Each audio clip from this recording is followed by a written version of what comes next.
Hello, Nah. and That's what welcome they're saying. to Indiepocalypse Radio, another edition of this. Look at this show, back to almost a weekly schedule for a while. You know, I've like this first like half of the year was a very busy half of the year while I was out and about constantly at events. Uh, but now I've settled in for like until like late August or like mid August or whatever, some point in time. I think August picks back up again, where I've got like 3 events again, which is too much. One I can drive to, so it's fine. The other two, not so much. The other, yes, it's car, train, and plane. But we are here. I'm Andrew. I'm the host of the show, Indie Apocalypse Radio, which is, of course, your kind of somewhere between an interview show and a post-con hangout where we just hang around and chat with the game developers from around the world and people within the art space. These are a trio of people, usually developers within Indiepocalypse. One is within Indiepocalypse. We'll see them later. But this is an unofficial, hey, Andrew follows up on events, and there's a bunch of people he being me, either met in person at a narrow scope for the first time. And starting off that from Cirque Saw, it is Nicole and Nathan. Nicole, Nathan, how are you both doing today? Hey, Hey. we're good. We went to the farmers market this morning. Yeah, Um, very summery day. It's nice. yeah, There, I there, made it out there. there's an event today that I used to go to for quite frequently in down Providence that, well, takes place in a farmer's market. It's not a farmer's market while I go there, but takes place in a place where farmers markets often are. But it's a nice vibe, you know. I've got like not a farmer's market, but something similar, like on my occasional drive home, where it's like just local produce, you know, but a regular fixture. Yeah, this was our first time at this one. It's like 5 minutes down the road, and we got up this morning. We're like, why don't we go? Like, it's 5 minutes down the road. We should just go to the farmer's market. There's no impediment to doing it. We Right. just keep forgetting. And the groceries at the grocery store might kill us. So So, Yeah, that is. I feel suddenly like we're it's, highly motivated to get local produce. yes. Oh, right, yes. That whole Yeah. killer produce deal, or not killer, or just like very unpleasant produce, you know. Yes, unpleasant produce. Produce So that doesn't we're- stick around very long, we'll say.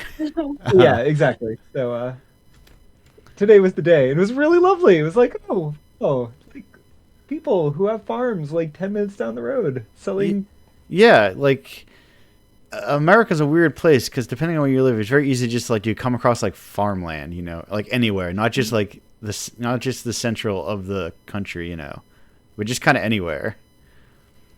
Yeah, we're in the Berkshires in Western Massachusetts, and it's like, very mountainy, but also there's a lot of local farms around here. Yes, the the woody west of Massachusetts. It's got if I ever go anywhere, it'll be there, which is to say, I'll basically 4 hours west of where I am. But I like the climate too much, you know. Mm. I like having a climate, I guess, for now. So long as the Earth has a climate, I enjoy having it. Yeah, exactly. But to talk about, not necessarily say specifically while you're here for a number of reasons. You do a lot of stuff, you know, within Oh, games, yeah. around games. But the most recent game project I would say that you're working on that people might be around the game space might be familiar with is Lab Rats. And for people who haven't been at these local spaces to see them, how would you describe Lab Rats? that's a That's a loaded really good question. Yes. We've been trying to figure out how to best describe it for a couple of years. Yeah, we have a good. Go ahead. Okay. So this is the like rehearsed version. Yes.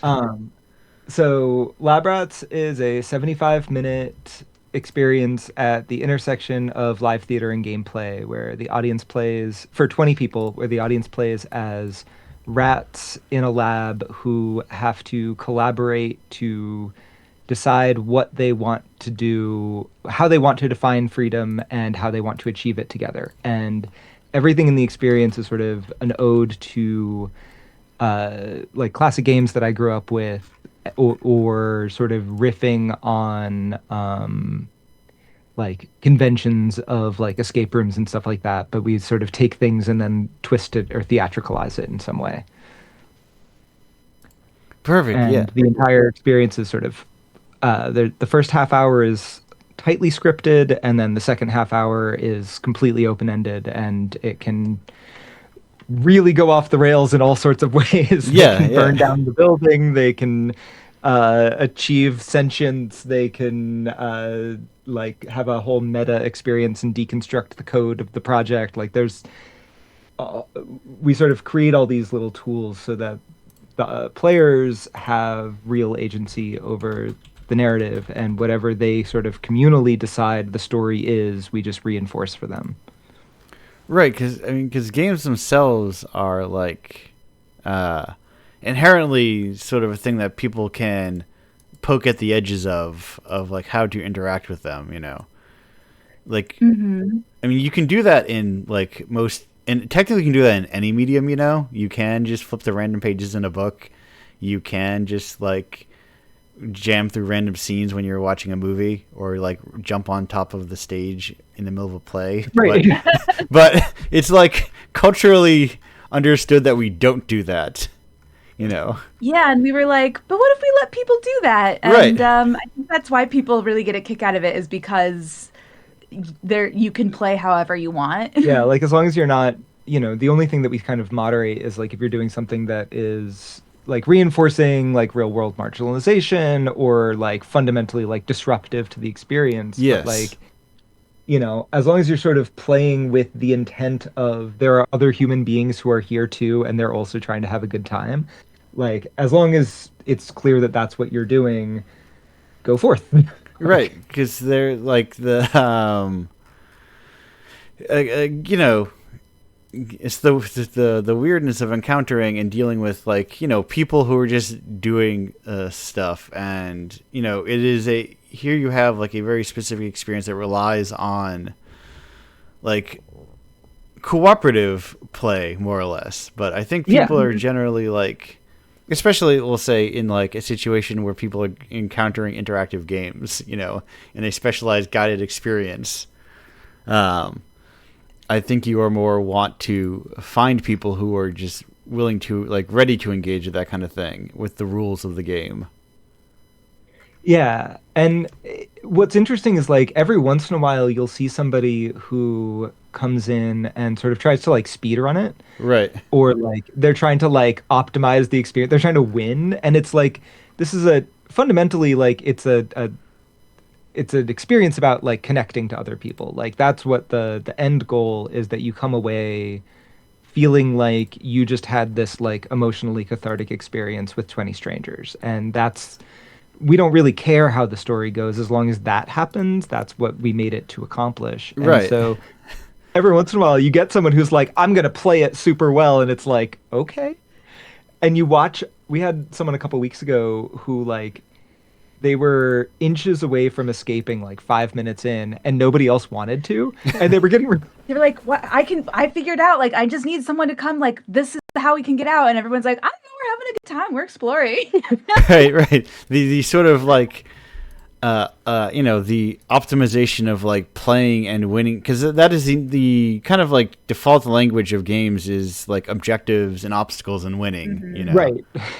So And the objectives in Lab Rats are connect to other humans, and the obstacles are actually like pretty insignificant. right, Yeah, right. and we didn't really realize we were setting out to make a game. We thought we were making a piece of interactive theater that happened to be online and happened to have some game-like elements. So Yeah. there was never even a like, oh, there's an end goal, there's a win condition. Like, win condition was never in the a term used in the development. Yeah, because like interactive theater, and even like its closest like game counterpart of like either like LARPing or like TTRPG stuff, like those have rules, but they're like purely like human enforced rules.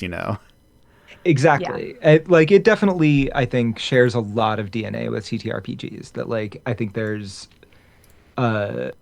a lot of that kind of consensus-based vibe check, Yes. like, when a good when somebody proposes something preposterous and the good GM is like, honestly, I cannot think of any reason that should be impossible. Fine. Yes. Like that, Right. like that's kind of how we try to run it, is like, Because if but somebody, I imagine you run into that thing with video games where there is like the rules master, so to speak, is the computer code, right, exactly. which people It's are used to predetermined. having like stricter rules and like stricter guidelines. So that's probably where you encounter that person who's like, well, I know what like the goals are set by the game are. I'm going to beat those goals. Hmm. Yeah. And it's also on the other side, sometimes you have people who are like, okay, well, what am I supposed to do? And it's Yeah. like you're supposed to connect with other people. Like, are you? That's the just talk to somebody. Just find another human being and form a connection with them. That's what you're supposed to do. And they're like, but what am I? But how do I win? You're like, you win by forming a connection with another human You being. mean a rat? A rat. Yeah. Yes. Yeah. Right. The like the nebulousness of like games and like rules and like figuring things out, and I think this is a frequent refrains on this show of this is changing with time, and I think as more people start, like just a volume of people starts making games, and as people come to games from like other mediums, you start to see kind of like the obstacle assumed nature of game design kind of like wither a little. Yeah, absolutely.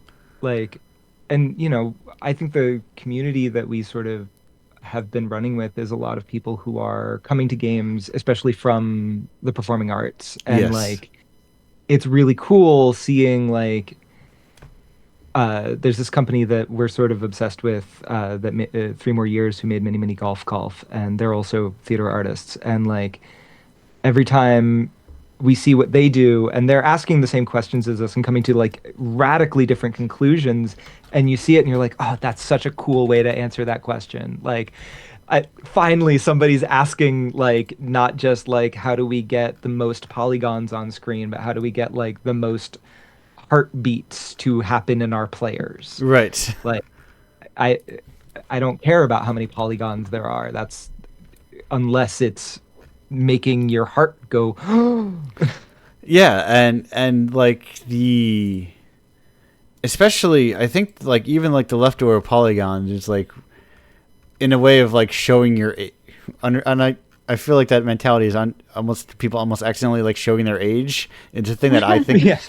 where like I think with time, like because and I'm assuming you as well had grown up through like actual changing console generations, Yeah. where like, oh, there are polygons now, Right. where previously there were none. But Right. Like, as that was really exciting when that was new. When it yeah, suddenly, like, I remember the PS1 coming out and going over my neighbor's house and like us just sitting there watch with our minds being blown by the 3D camera move, and like that was really cool once upon a time. But right. it's not like you can do that in Unity in 50 seconds now. So Now it doesn't exist, yeah, Now, exactly. Like, now that what change is it's like that thing that it's the David Byrne quote that I'm gonna like mangle, where he's like, whatever was like bad about the previous generation of media, that's what's exciting to the next Hmm. generation. Nathan, I've got bad news for you for how much you mangle that, because it's also Brian Eno. Because I was going to Ah, I was Wow, I, you talked so much oh fun my here. god. I was going to say the same thing, but Very very one. Oh, so but bad. but very close, very close. So far as he's a constant collaborator, so I'll say close enough. Yeah, and they both start with a B, so Yes, or, I mean or, different or places, but yes, they've got probably bees have in there. Bs. I'm Just walk up. I'm just gonna leave. Nicole, you got the rest of this. I'll see you. Next, B, you're up. That's fine. No, you are. Please, you're. We're not here. I just like. It was fresh on brain because I was thinking that too. Because I do think about that quote constantly because it comes through as true constantly. Yeah. Um, And I mean, time has repeatedly shown it to be true. yeah. Like the fact that, you have people who are now like, ooh, Discman, let's bring back the CD and like, Yes. cool, great, let's bring back the CD. I'm fine with that. Yeah. Like I think I think like a perfectly viable future of like everyone, like all indie devs doing physical releases. I think that's a perfectly viable future if they start putting them on, like people start burning their games on DVD again, and people Yeah, start I buying mean like that $20 DVD drives. that was the thing. Like we saw you at, at all of these events and kept being like, we need to know the guy with the tapes. This is so cool. Well, and what's actually cool is that as game studios stop putting out digital or physical media, like the only ones that are going to be left are going to be these indie games. So Right. then, like decades from now, and it's like, okay, we have to look back at the history. Like, what do we have still that like we can access? And it's not going to be the big games that no longer are available anymore. It's going to be these little indie ones that are on cassette.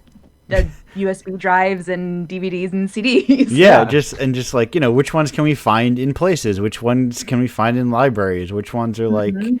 accessible to people? Yeah, because if the ones and zeros, like if it's the thing that happened with like NFTs or whatever, where like the server shuts down and now all you have is a URL that points to nothing. So Right. what you have is nothing. Like But no, if that it's was the future though. The future. oh, I'm so sorry. Oh, right, we're in the future. You Yeah. you have a non-fungible nothing. Yes, I have my Your fully. nothing cannot be funged. Yes, but it's still my URL that nobody else has. My Right, specific yeah. address that belongs to me, and I paid $10,000 for it.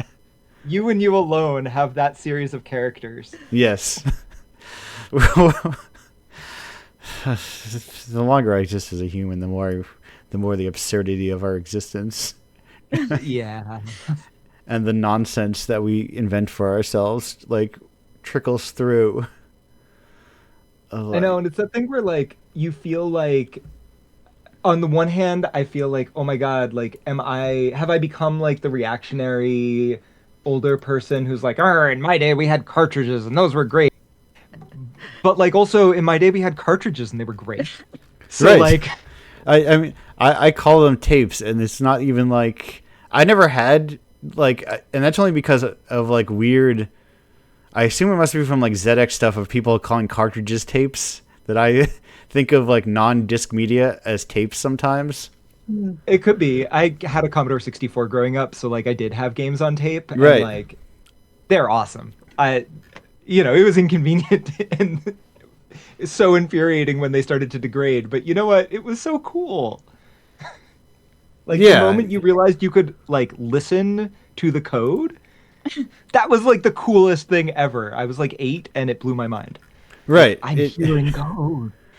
You could. I think someone was talking about something about like you could teach a bird code, if that makes sense.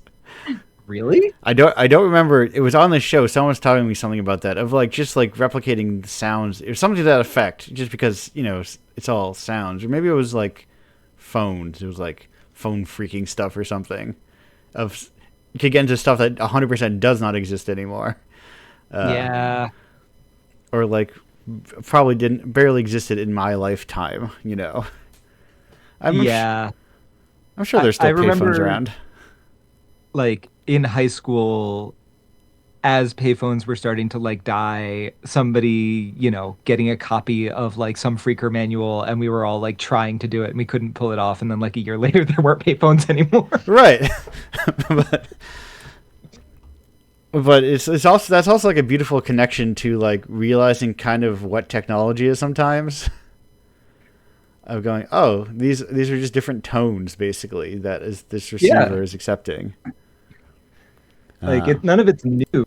And like you go back to like the original Industrial Revolution and they were still like encoding stuff on disks. Like it's all we've done is figure out how to like increase the data density. We haven't actually changed like what we're doing or how or why. right.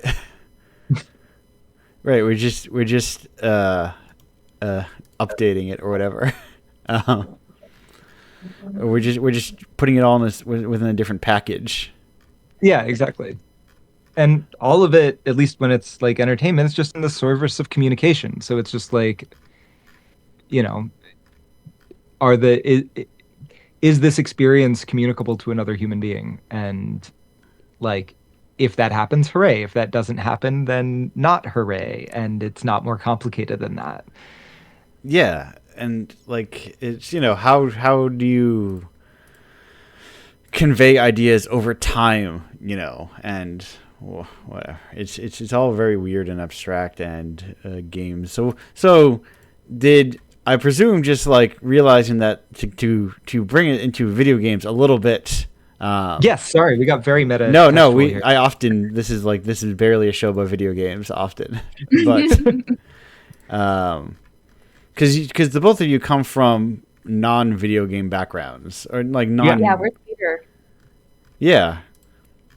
Because I think that's interesting as more people get into like, especially on on this show, a lot of times developers will come from like illustration or theater or, I had a theater major on this show just last week, of bringing like. There's so much overlap of like storytelling that from theater that goes into games, and like people that like traditional theater makers like fail to realize that they think like they're two very distinct mediums that have no crossover, when it's just like not the case. Right. Yeah, like I think about like playing Chrono Trigger as a kid, and like I think that was as formative an emotional experience as seeing Mother Courage was, like in terms of the emotional impact of witnessing a narrative, and like that makes them equally legitimate to my mind, that like they are both masterpieces with a lot of overlap. Yeah, and like especially like early or like smaller scale, smaller capability games, I think utilize a lot of like the abstraction of theater, in this much in the same way that you need not build an entire city on a stage to people to recognize that these are actors, that a play is taking place in a city. Early Exactly. games can abstract concepts into like, in Chrono Trigger, walking across a world map, we don't think Chrono is a very big man stomping across the world. Right.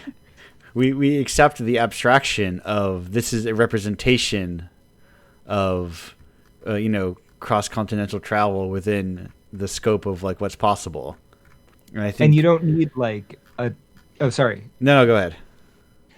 Like I feel like right now we've gotten into this like weird hyper literal space where it's like everything needs an explanation for Yes. like the abstraction. And this is become true in theater as well, unfortunately, but it's like it's also true in movies, it's true in everything, where it's like, well, why was that choice made? And the answer is like probably either because someone thought it would be fun, or because they looked at their options and figured out that was the most viable way forward given the timeline and budget and resources and stuff. And it's not actually more complicated than that. And you don't need a paragraph of text explaining that Chrono is not 100 feet tall relative to the size of the city, because we all get it. Yes. We don't need to be explained that. Right. We don't need to say that like, oh, actually this world takes place in a world where like civilizations are like these little bottle cities that people shrink down to when they enter through the gates.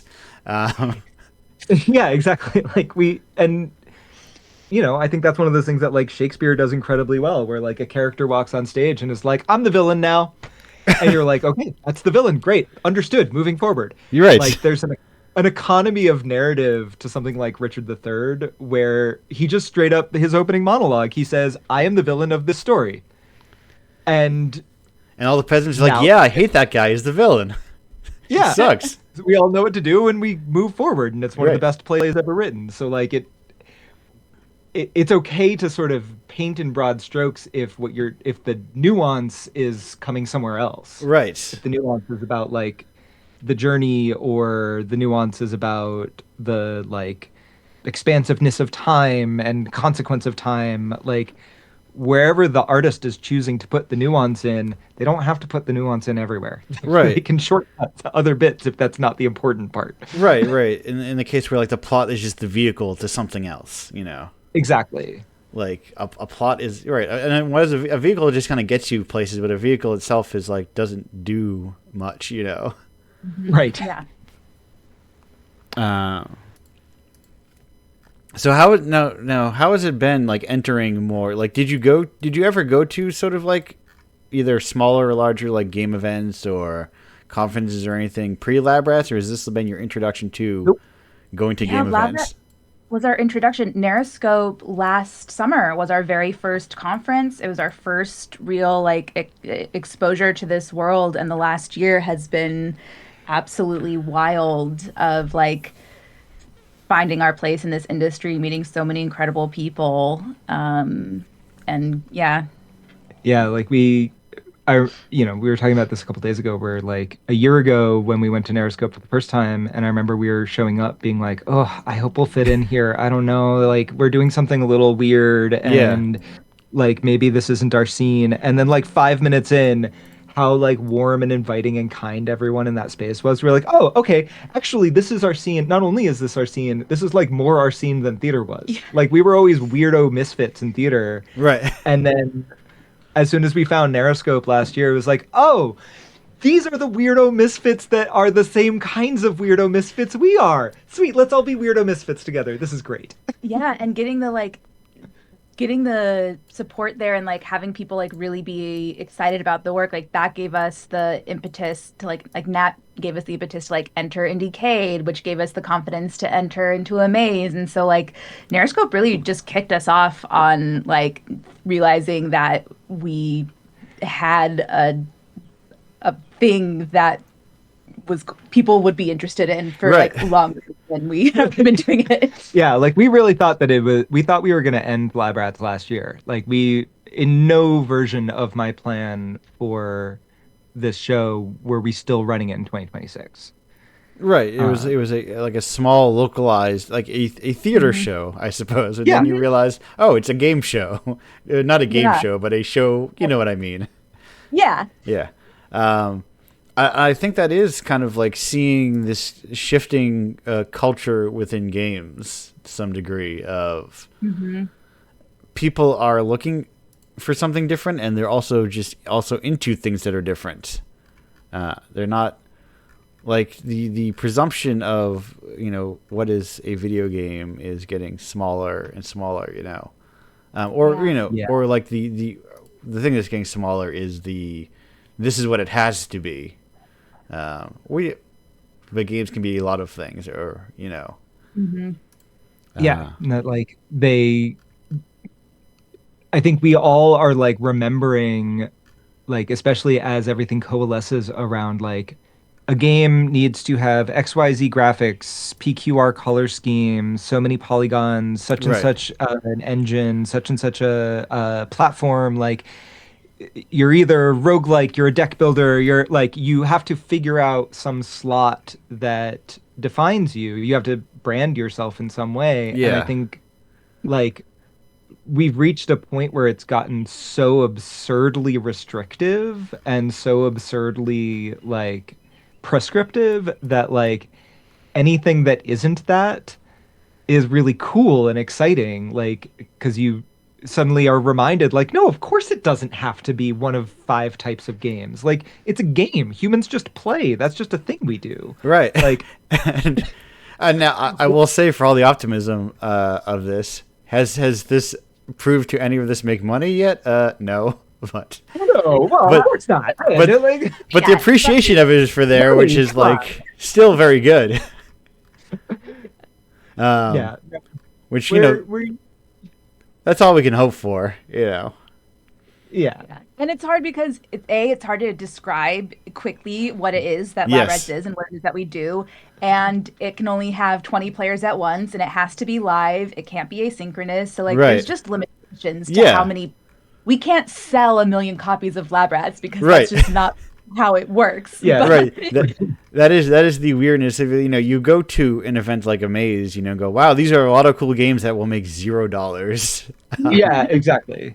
Uh, And but which is also like, part of the reason why, we need more like maybe like general arts funding and Yeah. more ways for artists who just have like space to like, well, I have to work 3 jobs and then also make a game, I guess. Mm-hmm.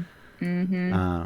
And just acknowledge that the work that I make is not going to make me money, so I have to do it on top of other things.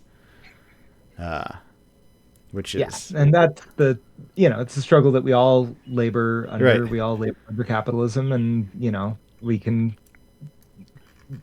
fantasize about a world in which we don't, but we do. So yes. that's And so in the day to day, at least figure out how to best navigate that space, and yeah, like how to make it enjoyable, how to make it something that you can find joy in, and Yeah. like not view as a burden. Like I see a lot of people, especially the more that we're active in these game spaces, and you see people who are sort of chasing sales, and like they're chasing sales by pursuing trends, and it's like, well, are you happy? Is that Right. fun?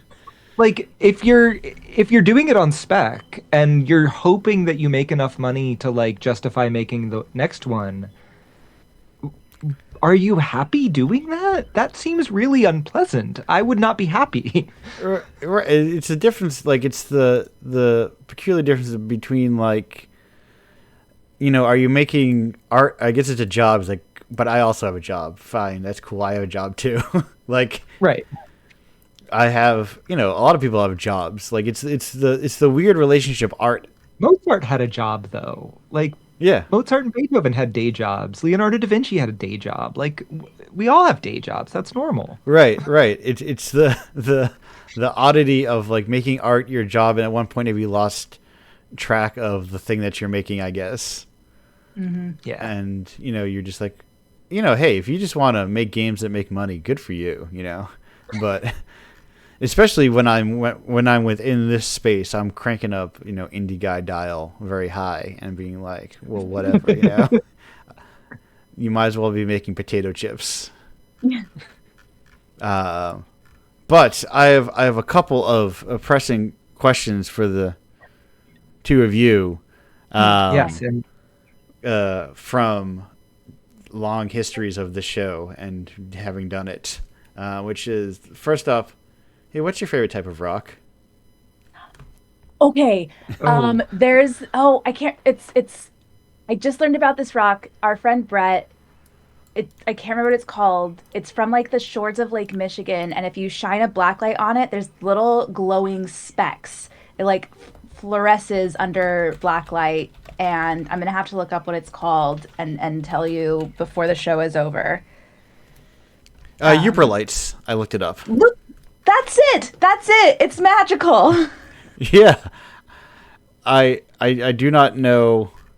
I do not have the time in my life right now to figure out why they do that, but they do that. Figure that out on your own. Dear listener. That's mine, and I don't want to speak for your favorite type of rock. I got very excited. Oh, I mean, I'm a sucker for a rock with trilobites embedded in it. Okay. Yes. No. I'm learning about. There's probably, I guess, a fossil. I'm like, what's the word for that? The word is probably fossil or something close to that.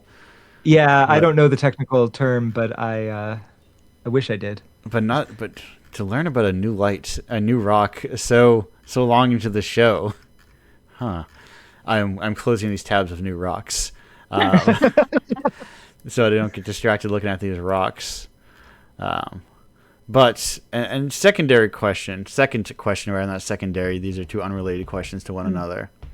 And this is an optionally answered question if you do not have an answer. Do you have a favorite Toho character?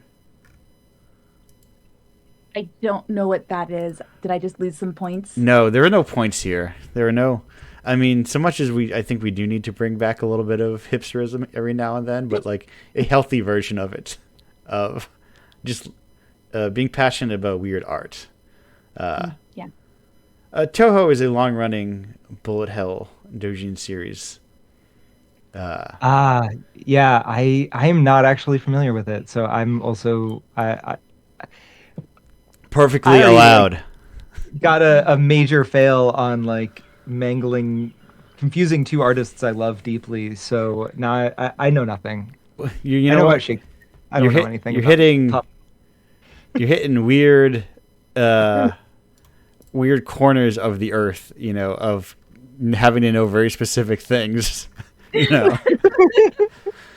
My indie or pop culture cred is just failing today. It's, I'm not here to this show is not a secret test of people's pop culture cred. Right, right. Good because I failed. Yeah. Yeah, I mean a little, but like but not I own really. it. I'm okay with it. Not really. That's the exhausting part of it. That's the I don't want to talk about like that's the insufferable part of liking things, But speaking of liking things, I've enjoyed this talk. Nathan, Nicole, thanks for joining me here on this talk. Thank Thank you so you. much. This has been so much fun. Can't wait to hear from the other guests. Perfect. I will. We will hear from our next guest in about 3 minutes and 20 seconds from now on the other side of this break. Goodbye for now.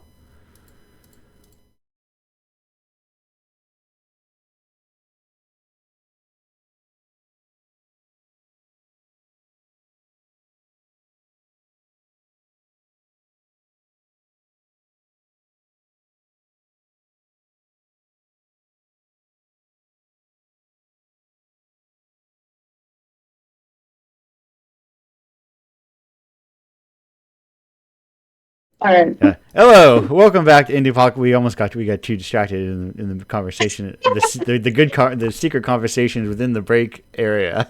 But we are here back from the show. That was, of course, Jeff and Rosenstock to Get Old Forever. We are here with our next guest of the show, a writer, a game developer, B. Werthemeyer. Hello, how you doing today? Or Werthemeyer. Sorry, I transplanted the I somewhere else. My mistake. It's okay. It's Wertheimer. Wertheimer, yes.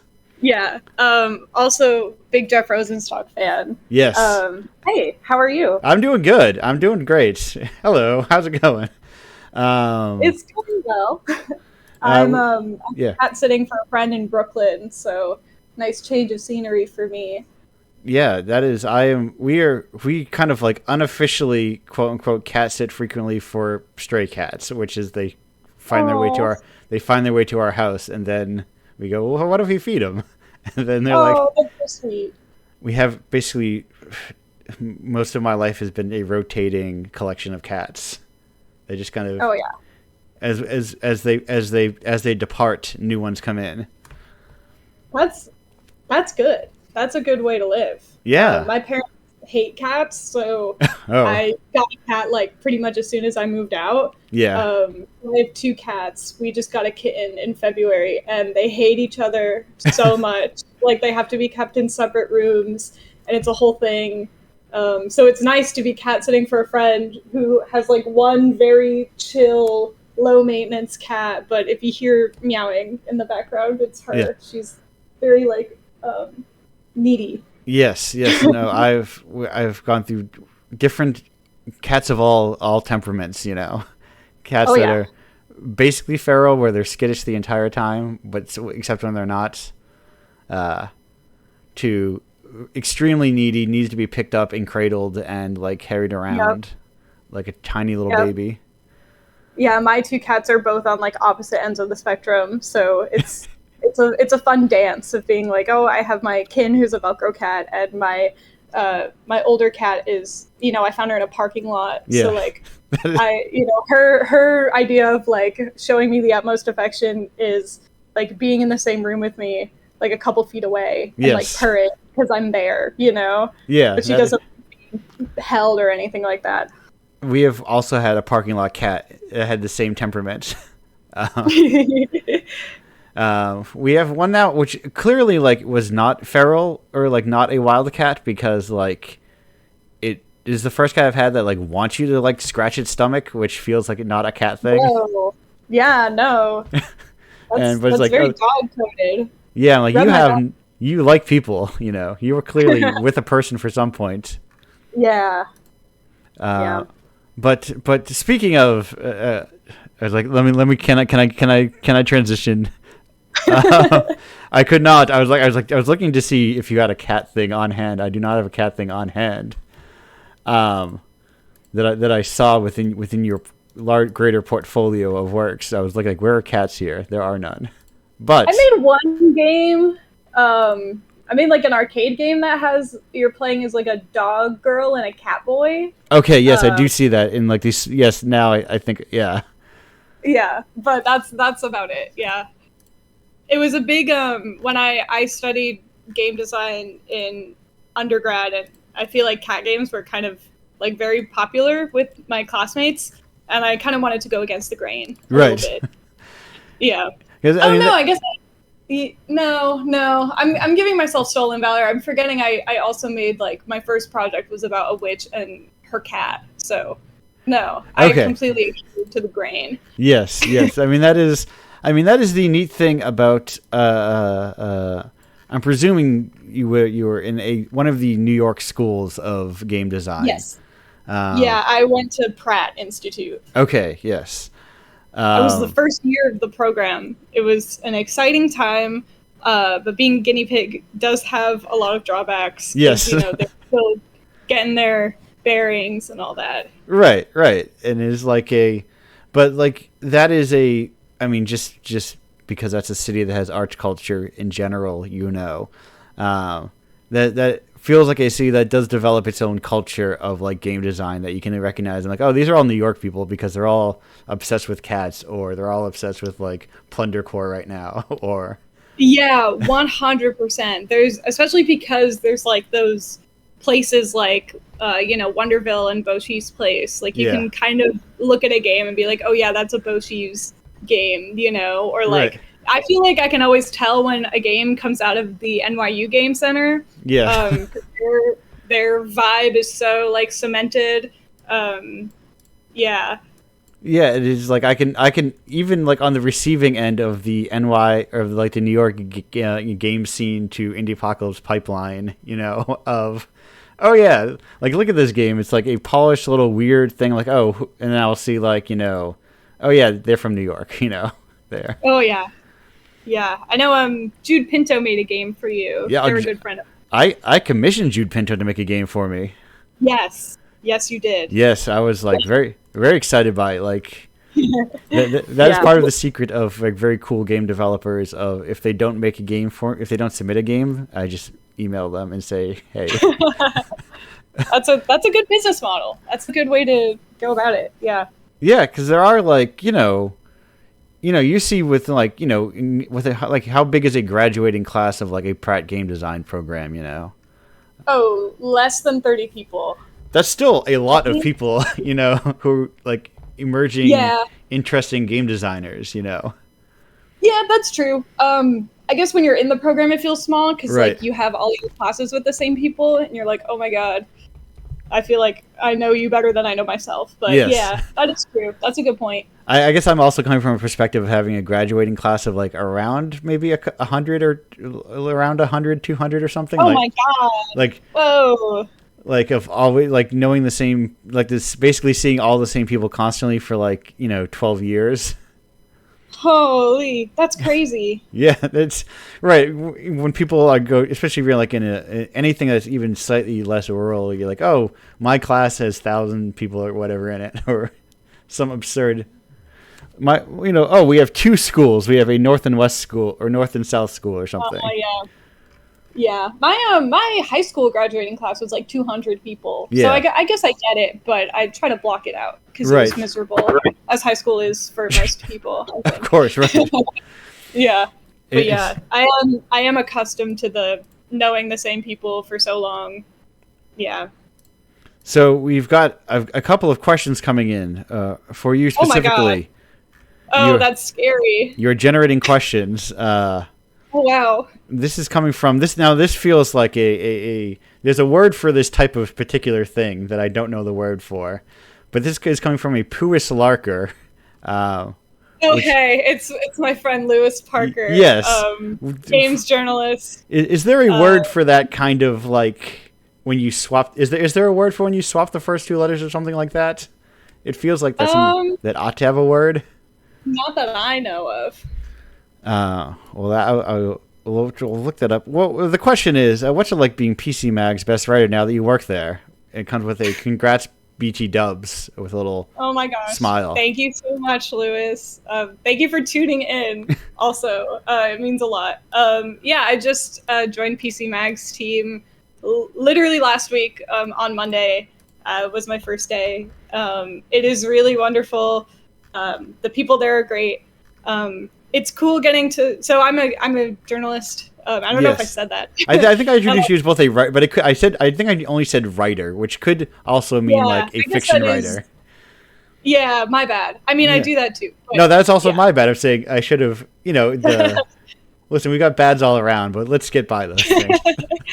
Yeah, so it's my first like real gig, I guess. I've freelanced for a bunch of places. Yeah. But yeah, PC Mag is my first, I guess, like, I get an hourly wage, which is crazy. It's a lot of fun. The people there are great. It's nice also getting to write about like consumer tech. Because that is something that I can like talk to my parents about. Whereas like previously when I sent them all of my, I do a lot of criticism about games. If for those at home, I guess I'm well known for writing about Friend Slop, and I wrote a feminist critique of Firewatch semi-recently that gained some traction. So like usually, I'll send my parents my articles or whatever, and they'll read them, and then they'll be like, "Oh my God, sweetie, like you're doing so great." Yes. What are you talking about though? Like, what is Firewatch? What is Friend Slop? Yeah, right. It's just like it's even if they're like they know what movies are, but like games are just like different. Like it's just like separate enough for a lot of people. It's so hard talking to people who don't know anything about games. Right. When it is so much of your life, because they'll be like, "Oh my God, I know, like my son is really into gaming or whatever." Yes. And you're like, I don't know. One thing about me that I think other journalists find quite funny is that I'm not a very well-read gamer. I haven't played a lot of games. Like I've never played a Final Fantasy. Yeah. Stuff like that. So I guess all of my games knowledge is relatively niche even within the field. Probably not for an Indiepocalypse audience. Sure. But like yeah. In the press space, I think my sort of expertise is very narrow comparatively. So it's very hard finding like common ground with someone who doesn't know anything about games. I think that's a benefit in the same way that like speaking the first year, coming from a different art form into games, because I think games press, games criticism never really got to be like big and successful, and established. It was kind of always like maybe there was a little bit of it around like the early .com era, but like for decades it's kind of been like people scraping by generally. I think it had more of a moment in like the 2010s. Yeah. But yeah, ever since I think really the rise of like social media and like YouTube, it's kind of not really been hasn't had big of an audience. And so much of like those things also really blurred rather the difference between like what is press and what is like just promotion. And especially as people, half of ads you'll get on YouTube are basically people acting like influencers, it really becomes difficult to go, what is the difference between like sponsored content and like someone talking, and that what the difference is to a degree what you're doing of, well, I'm just going to talk about this game that's maybe like 20 years old or whatever, and just talk about this one game, because in some degree that stuff, like the nature of games media, people couldn't spend a lot of time on something. Yeah. Yeah, I think also a big distinguishing thing is I don't want to say like expertise, but maybe polish. I think, there is like all of my work gets edited, Yeah. multiple eyes. There are multiple passes on anything I write before it goes to print. Whereas like on a YouTube channel, you don't get that same level of I guess editing, which is, it can be I guess it's a different thing, Yeah. like it's a very different space. There are a lot of really cool people who make stuff on YouTube, but there's also a lot of like, I don't know, I don't want to say like, I know. I don't want to. Yes, Yeah, you know what I know what you're saying. Yes, I also spend a lot of time sometimes on YouTube.com and trying to find someone who makes good videos. Yeah, And there are a it's lot hard. of videos on there. Yeah, and then even from someone who in the past has made really great things, they'll post something that is not as great as their previous work, and I'm like, oh man, like what's happening here? Like, are you are you beholden to YouTube's like algorithm where you just Right. have to, you know how it is. Right, because it's not like I know what you mean. Like not even like the quality's changed, but like the direction is shifted. I've talked to people on this show who have done like YouTube stuff. Including a writer, a developer / YouTube person that you've talked to, Terry Ross, a friend of the show. Oh yes. And, we've talked like impossible to know like what will do good. Yeah. We've talked both on the show and in person. Like, how do we know? Like, just this will do good, and then who knows what will do good? Just like I feel like there's a lot of YouTube channels out there that just have like, okay, this channel has roughly like 1.5 views on everything, 1.5 thousand that is, and then like 600,000 on this one video. Yeah, and like whereas with like a website, you pitch your idea to an editor, and then it's kind of up to them to decide like, oh, will this it be interesting to enough people, whatever. It's not so much on you. But also part of the flip side of that is that like your pitches can get rejected. Like you can have a really good. This happens to me sometimes. I have what I think is great, and an editor's like, I don't think this is gonna make sense for a general audience, for our readers, whatever. I spent a lot of let's say the first 3 years of this project of Indiepocalypse, people being, oh, I would love to, but editors, Yep. Especially when I was sending emails to more like general freelancer people being like, hey, I'd love to do this thing, but nobody knows what this thing is. And that's the case for like a lot of indie stuff of like, oh, these are really cool, but like if people don't know what it is, it's really hard to get people interested in something that they don't know. Yes. I'm thinking about Annie Austin went on Post Games Chris Plant's podcast recently and was saying that like part of why he thinks that his channel got so successful was that he talks about games that like everyone's played, like Red Dead Redemption and Skyrim and all of those. And I think about that a lot because as a I've always been very interested in like showing people new games, as you are obviously. And it's a lot harder to get someone to buy into something that they don't already know about. You know? Or even for someone to like give you the platform to be like, okay, I know, like, I'm going to take this hit on letting this person on my show or something, or like, I recognize that this isn't going to do big numbers, but it might help a little, Yeah.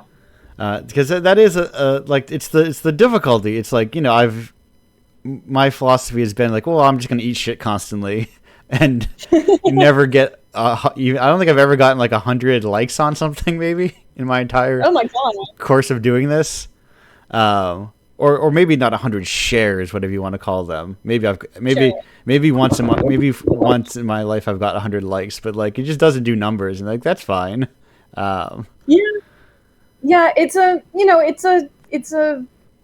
churn mill, you know? Yeah. Like it's a content farm. There's no way to, I don't know, guarantee success or whatever, and it has nothing to do with the quality of your work. Obviously, you know, Indiepocalypse is incredible and one of the coolest things I think coming out of the game space. Thank you. Thank you. Oh, of course. But yeah. I mean, I will as a compliment to your new home PC magazine. I think there's also one of the very few. I think the biggest sites that ever gave it like a platform. Oh, really? Wait, I didn't know we covered you. That's awesome. I think so. Someone was like, because I don't really check too often. I'm not a name searcher, but yeah. Oh no, never mind. I was wrong. That was PC Gamer. I conflated the two. No, common misconception. Yes. Yeah. Yes. They also have a red logo. I was gonna say they also have a red logo, Yes. and 90% a red and white logo. 90% of his PC. Yep. Yes. Yes. I'll don't take. think I could tell you the difference. I don't know who owns PC Gamer. Could be both of them. I know we're part of the same umbrella as like IGN. Okay. And, well, I was gonna say I don't know if that's a good or a bad umbrella to be under. It's always dubious when people have a lot of money. Like, this is a good umbrella because there's a lot of money. It has a bad umbrella because sometimes. I'm not sure either. Yeah. Yeah. I mean, so far it's been good. So. Yeah. It's a good umbrella while it's there, I'll say. Yeah. I mean, but that's just, but that's not even like a tomorrow, you know. Yeah. But that's not even like a games like specific thing. That's just a corporation thing, you know. Yes, 100%. It's, you know, I'm a relatively recent grad, and a lot of my friends have like struggled to find jobs after graduation. Right. You know, like everything is terrible all the time. Okay, I have another question here. I will ask, and this is perhaps putting you on the spot, and I will allow this as a non-answer of a question from some guy definitely not named LP. Okay. I think this is someone from across the pond because they spell favorite with a U. Yes. Who's your Parker, obviously UK-based journalist, as seen at Kotaku. Yes. Who's your favorite fellow video game journalist? Oh, wow. No pressure. Yes. Well, you know, there's kind of a lot of, you know, my good friend Lewis Parker, UK-based games journalist, commonly seen at Kotaku. No, but there's a lot of great stuff coming out of the space. I think even though I guess games media industry is like probably at one of the lowest points it's ever been at in terms of like cash flow, I think the best work is coming now. You know, I think Critical Distance, I do want to shout out. Yes. They do a roundup of great writing every week. Really, really cool stuff. Pretty much coming from all corners of the internet. It's hard because, like, you know, I don't want to point to a specific site. Right. It's you know, it's kind of a follow the people type vibe right now. But yeah, there's a lot of good work coming out, and yes, Lewis also writes great stuff. Yes, and because it's all like things have different flavors, and people go through different moods, and yes, it's hard to. This is a thing you should always do is like follow the person making something, not the overarching brand, Yeah. Because, who knows what that brand means. Everyone should have a blog. Right. Everyone should have a blog. Everyone should have some sort of way to find them, I guess. Right. I don't know. It's hard in this social media landscape because every site makes me want to gouge my eyes out. But yes. Maybe everyone should have a newsletter or an RSS feed or something. Yeah, I don't know. It's always handy to do. And it's like, right, because you never know also, like, you go, oh, I love this website. And then you look through all the articles they relive and go, oh, these are all freelancers. Do I love this website or do I love all the freelancers for it? It's like Yeah, exactly. These kind of like impossible, like, we need to get more humans. We need to recognize more humans and things, Yeah. And I think that's part of, what makes something like YouTube so successful because, it is a one-person channel some of the time. I guess there's people behind the scenes a lot of the time. But, like, it's like the brand is the person, Yes. the individual, rather than the site. Yeah, and they don't fall victim to the common criticism that I see on like Twitter or whatever, where it's like, oh, you know, say Polygon writes a review of something, and then another article comes out, like a negative review of a game, and then they have another op-ed or whatever that comes out that praises the game, and it's like, well, what's Polygon's stance on the game? And Right. it's like, dude, like, relax. Right. You know, Polygon does not need to have like a site-wide policy on like any certain game. You know, it's Yeah. different. A collection of writers. It's a platform. It's this combination of like over eager like internet tribalism stuff, and also like this more modern phenomenon of people wanting to have the right opinion of things, you know? Yes. Yeah. No one can ever admit to like making a mistake. Right. Or no one it's very discouraged, I think. Right. Or even just like changing your opinion about something. Oh yeah. I feel like I've read stuff and then afterward been like, actually I don't even know if I agree with that anymore, you know? Yeah.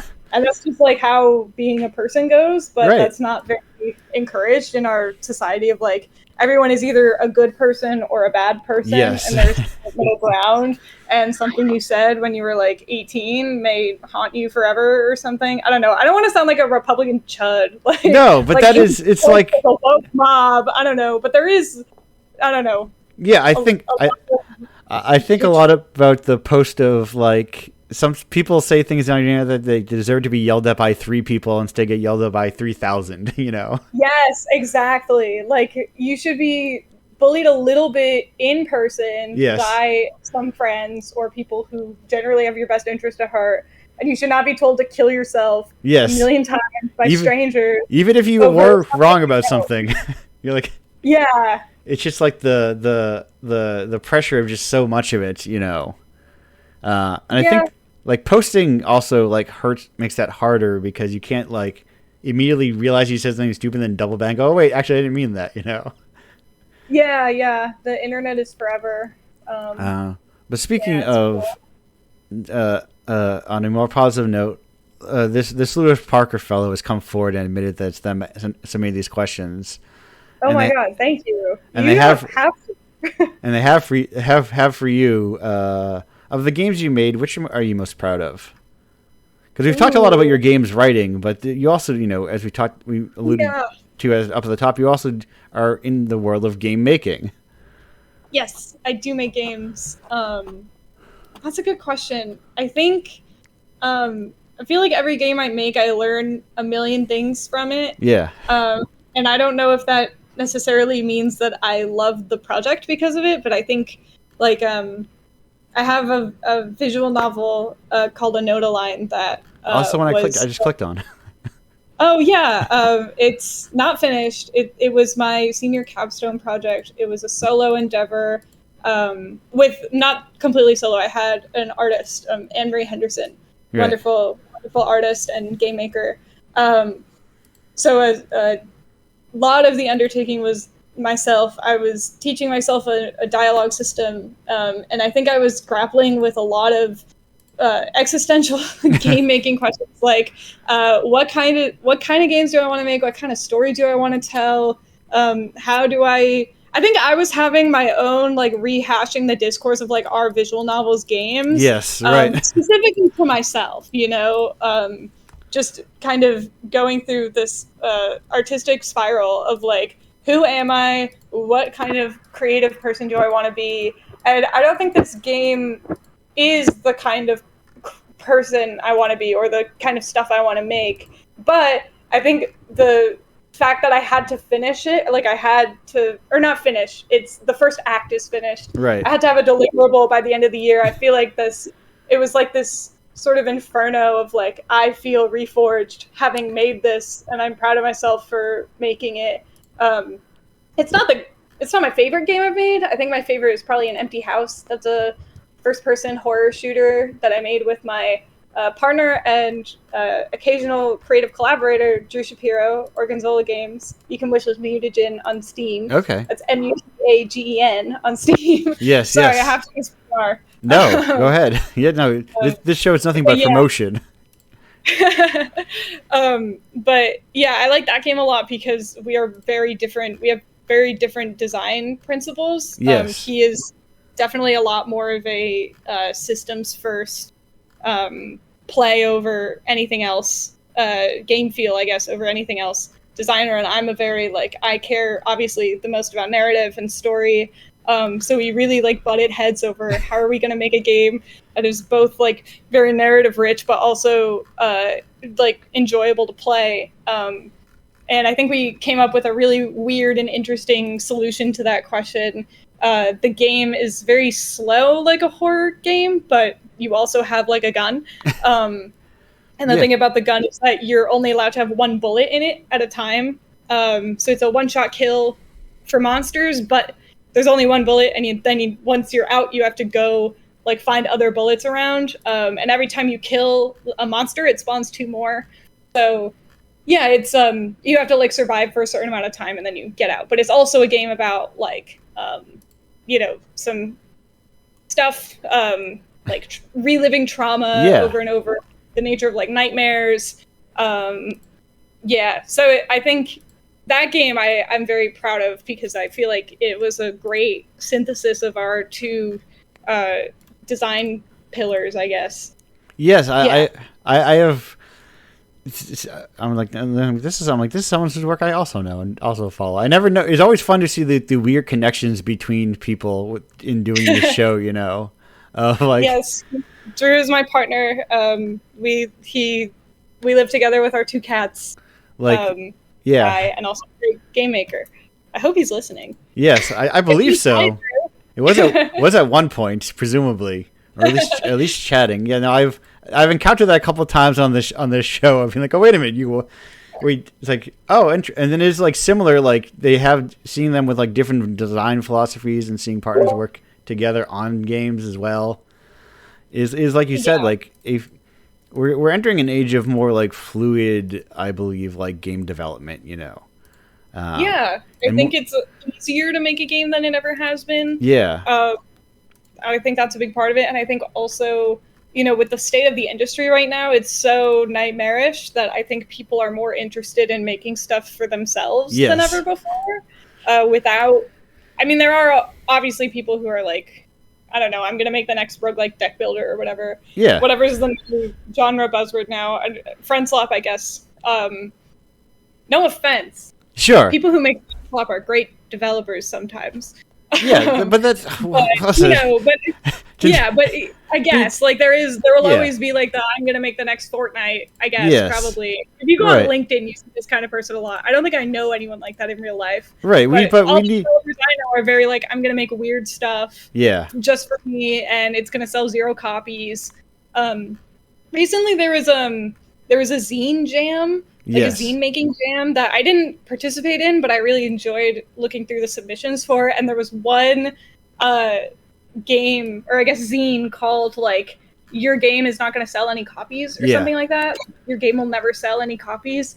And that is like, I want to print that out and like staple it to my forehead. Like it's so freeing. Like all of the rules that I learned in college, like it's good to know them, but they don't matter. You can just do whatever. Just make whatever makes you happy because it does not matter. Yeah, that was of the Manifesto Jam. Oh yes, thank you. Yes, which is recommended. The it's like there's a lot of stuff, a lot of good pieces in there that circle around that idea through different ways and like different ideas of, hey, what if you just made games, and what if you there's a very good one about I'm trying to think of the phrasing of it by Stanwix Buster about like stop talking about how you hate making games. Yes. Because there is the kind of like, oh yeah, shut up about how much you hate making games, because that is like that mentality of making video games suck. I'm like, buddy, don't make them. Like, there are other things to do. I think for a while there was this idea that games are kind of the up and coming medium, and now I think that reality is obviously no longer viable. I think games are in the same spot as any other art form. Yes. At this point. So if you if you hate coding, like go write a book, you know, Yeah. or something. I think I'm a little bit in that right now. I've been kind of back and forth on whether my personal creative project is an interactive fiction or if it's just a regular linear fiction. Yes. Yeah, it doesn't, you know. I've a sentiment I've had a lot recently of like, congratulations, games are finally acknowledged as an art form, which means all game developers are artists, which means artists make no money, by the way. Don't forget that. Yep, exactly. Yeah, I think games have always been in this weird limbo of like art, but also tech product, but also a little bit toy. And I think the conversation around it has been very informed by that. I feel like a lot of like gamer bros are like, this is my toy, and if you say anything mean about my toy, I'm gonna kill everyone in this room and then myself, you know. And it's also like the design philosophy of like finding the fun, so to speak, you know. Yeah, games don't have to be fun. Yeah. And sometimes not fun is fun. Yes. And also, I think all of my favorite games are games that I had very specific moments of not enjoying playing. Yes. Like Outer Wilds, at one point I was like, I don't want to do this anymore, you know? But that was like that emotional journey, like the low of it is part of what makes it such a special game to me, you know? My favorite game of all time is Lisa the Painful. And that game... Yes, that game is torture to get through at times. It is emotionally draining. It is mechanically punishing, especially if you... sorry, go. No, I was saying, I'm pointing somewhere to my Lisa the Painful vinyl I have on my shelf next to me. Oh, yes. I also have the Lisa the Painful vinyl. I am so obsessed with the soundtrack. Yes. One day I will write about it. One day some editor will let me write about it. No, but, you know, that game is, like, miserable at a lot of points. It's, like, the most precious game I've ever played to me, you know? It is one of the few games I feel that actually, though it is like surface nothing like it, I feel like one of the few games that when you say that like gets the vibe of Earthbound. Yes. Like of all the 8 million RPGs that say they are Earthbound inspired or whatever, I'm like, no, you kind of get what they're basically the humanity, you know, that's coming through. Yeah. Yeah, the struggle of it. Yeah. The pain of it, the titular pain. Yes. Yeah. No, that is a frankly modern masterpiece, you know. Yes. Oh my gosh, 100%. And, you know, it's like games don't have to be fun or appealing to a mass audience. I think right now I'm struggling a little bit with this idea in relationship to playtesting. I've been doing some regular playtesting with my developer friends, and I'm like, how much of the player's feedback matters, you know?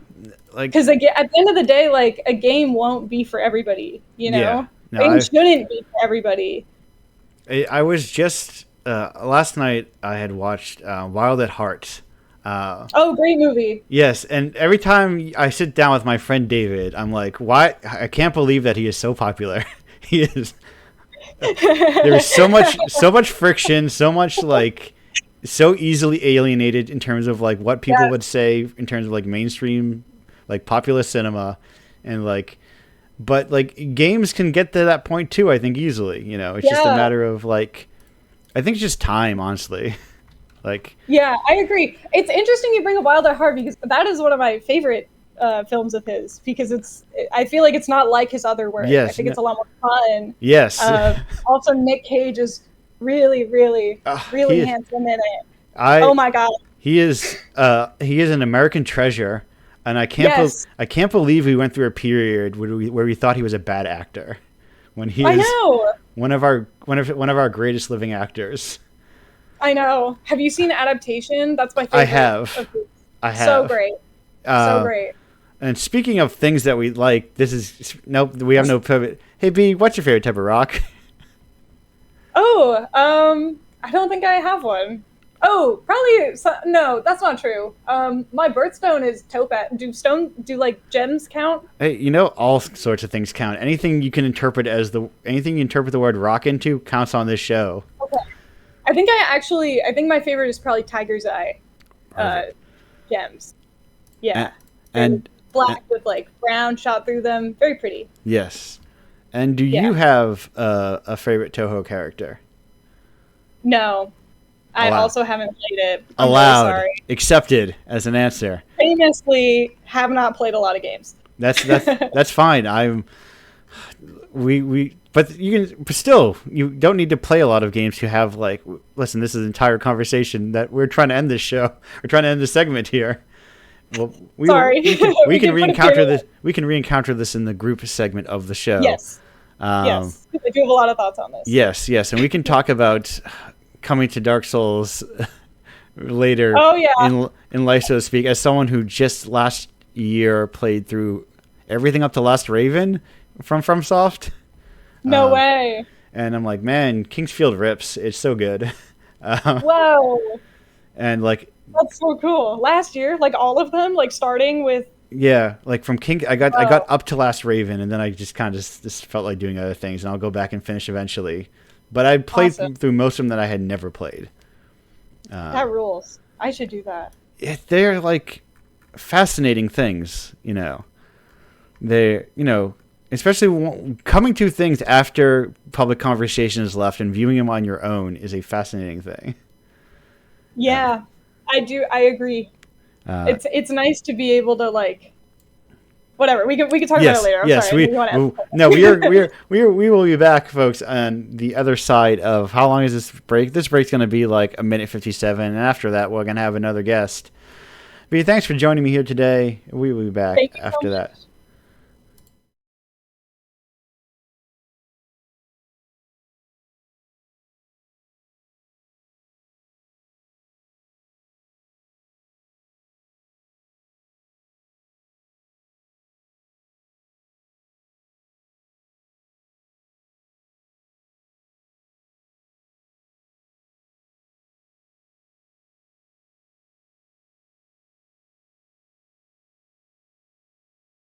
Hello, welcome back to Indiepocalypse Radio. That was, of course, Taco Cats with Men Explain Things to Me. We are here with our next and final guest for the show from issue 78 of Indiepocalypse. Of course, with other games as well, but when I have Indiepocalypse guests on the show, I like to introduce them by, hey, what's the issue where they were in? And they were in issue 78 with Workday. It's Samir Herbert. Samir, how you doing today? I'm good. Thanks for having me. Excited to be here. Excited to have you, and excited to finally get to ask my usual, hey, Indiepocalypse icebreaker question of like, hey, how did you encounter Indiepocalypse to be able to submit a game to it? I have some friends who've submitted in the past, and then so I like knew about it that way. Yeah. And then it was on my mind because of Neuroscope. Yes. Because I was one of the leads on the Neuroscope conference committee this year, and so it was on my mind because I seen that you were going to be at Neuroscope, and I was like, oh, wait a second, like I've heard of this. Wait, let me look into this. Right. And I just like happened to see that you had the jam open at the time. I was like, send it. Like, let me submit something. Why not? Yeah. And here we are. Jam basically infinitely open. You know, it's like maybe only closed a few hours a month in between them, but that baby's basically always open and ready for games. Yeah, there. I didn't know that. I was like, is this some elite club that you have to get invited to? Because I had friends who had like been in previous issues, but they never told me what the actual like process was to like get it. And it's entirely possible. Yeah, I was gonna say it's also entirely possible that friend may have also been invited to it. Depending on who the friend was. Maybe. So I don't. I just like had no idea that there was a jam, and I was like, well, we're gonna have Indiepocalypse at Neuroscope. Let me like do some googling. I do so love to sit down with the search engine, and a jam came up, and I was like, let me submit. Why not? Yeah, and then you like submit a thing that's like right in the Indiepocalypse wheelhouse. So if people are unfamiliar with Workday, how would you describe it to them? It is a single player journaling game that you play in a spreadsheet. Yes. That's how I describe it. I used to describe it as like a solo journaling TTRPG, but I don't really. I feel like I've moved away on like the last iteration of it from like the TTRPG-ness of it, and it's more about journaling in a spreadsheet, but there's also like a mini map in it that you kind of navigate and like uncover that, you know, brings up your journaling prompts. So it's like a weird little, it's a digital game, but not. It's digital insofar that, you know, you play it in a digital spreadsheet, but also it's very much you know, kind of inspired by the like analog journaling, like role playing games that I've played. So yeah. Yeah, it's there's the space to make a game in is very wide, you know. like what a game is, you know. We put too much kind of emphasis on that kind of thing, you know, of needing to be a little guy who runs around and gets points. Which and I mean, there's an element to like walking around, not getting points, but walking around and uncovering things. But I just, you know, I was thinking of how the kind of like the gaminess of like uncovering the map, you know, when the fog lifts on the video game map kind of thing, how that can translate to a spreadsheet. Right, because a spreadsheet is really just a very huge game grid, you know. Yeah. Shout out to Alexander King at the NYU Games Center, who teaches a class called Spreadsheets for Game Designers, which is where this originally started. And I had also just made maps in like in spreadsheets. Like I was making some like interactive fiction. I was making like Inform games, which like for anyone who doesn't know is like very like room based, right? You like write games in Inform, like kind of room by room. So it always really helped me to like make a map beforehand, so then I can, you know, write the game for it. So I used to make those maps in spreadsheets, and I was like, well, now I'm in this class where we're supposed to make a game in a spreadsheet. How do I translate like map making in a spreadsheet into like map uncovering a spreadsheet, while also kind of embracing like what makes a spreadsheet, you know, like writing data into it, or like, you know, inputting text. So yeah, because it's like I think there's a lot of like, even talking about like working in Inform, there's a lot of benefit to, even if you know you don't want to make a game, like you say, like, oh, say you're comfortable with Godot and you just want to make stuff in Godot, I think it's helpful to like dip into another engine to think about things in a different way sometimes, and think about like how a game can be put together. For sure. And I mean, I don't come from a programming background like at all. Right. That's increasingly the life of the modern game developer, you know, or at least especially in the arts game scene. For sure. I mean, like originally I come from a studio art background, making ceramics and installation art. That's where I started, and kind of slipped into games from there. And until I started at the Game Center for my master's, I had never written a line of code. I'd never touched an engine before. And so while I've you know done some programming since then, I'm by no means an experienced programmer. So one of the things I always think about when I make a game is like, what can I possibly make outside of kind of like, you know, a big three engine? What possible alternative can I find? So we were just talking last week on the show with a fellow Narrascope organizer, fellow New York game maker Rio, who also came to like a master's program from like a different art, you know, from a more general arts like lifestyle, you know, and not a games lifestyle, and like, you know, increasingly common among people, you know, the fact that it's happened twice within the week of this, you know, of this show, within the month of the show, of you don't have to like be obsessed with games and be a programmer for life to be like start to make games. Yeah, I mean, I love games. I love playing games, but I came to it very late in life. Like, well, late in life. I'm not that old, but you know, sure. Not that far before I started like studying it. Like, I didn't grow up having video games as a kid. Like, my family had some board games and things, but no video games. And I bought my first console when I was a junior in college, and that was the first time I ever like owned a video game and played through it all the way. To my great embarrassment, that very first game was GTA 5. Sure, but yeah, no, listen, though I like to shame and say like maybe the problem with games is that we have too many adults playing Pokemon still. I mean, I've broadened my horizons since then, but Yes, that's where I started. yeah. And, like within 2 years of that, graduated from college and decided, what would be cool? It'd be going to grad school for game design. Right.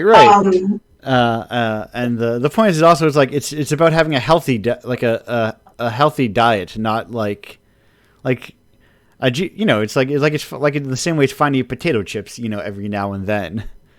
Perfectly fine to sit down with a GTA 5 all day,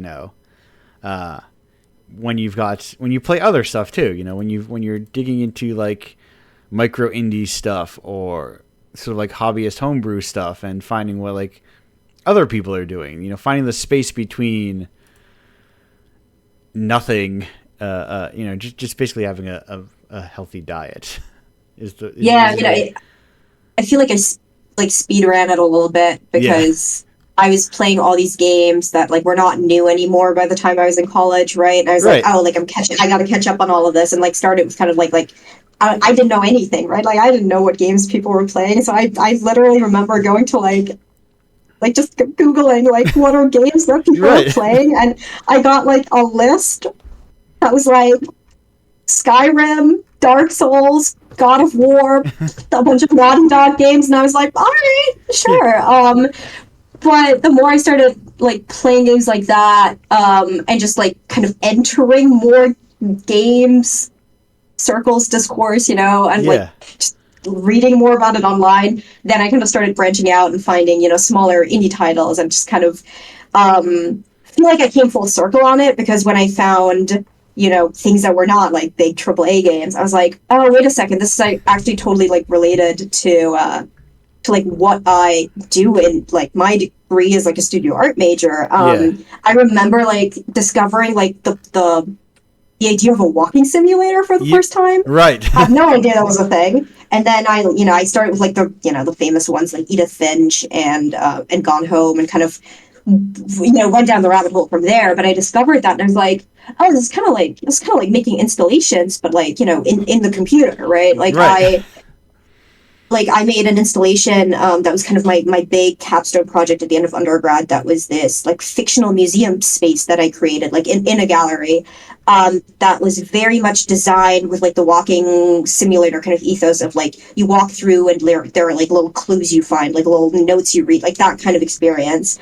And I kind of done that without super consciously thinking about like how I was being inspired by games that I was discovering. Right. But then once it was done, I was like, did I just like make a walking simulator, but like in real life?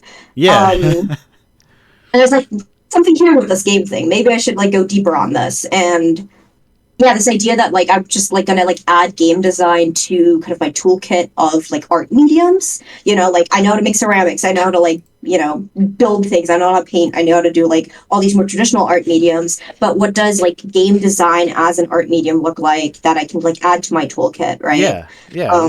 Because it's ultimately just like even like the walking simulator is ultimately just in a way almost like a medium, in the same way that's like saying, oh, I'll pot. Walking sim is like making a pot, so to speak, where it's like, sure, like conceptually these are at the top level the same thing, but like not all pots have the same intent, have the same like end goal, have the same like, and like It's like throwing on the wheel, right? Like throwing on a pottery wheel, you can use that to make 50 identical pots that are made for like a dinner set. I don't know why anyone needs 50, but make 30 identical plates for a dinner set or whatever. That has more of like a usability kind of intention behind it.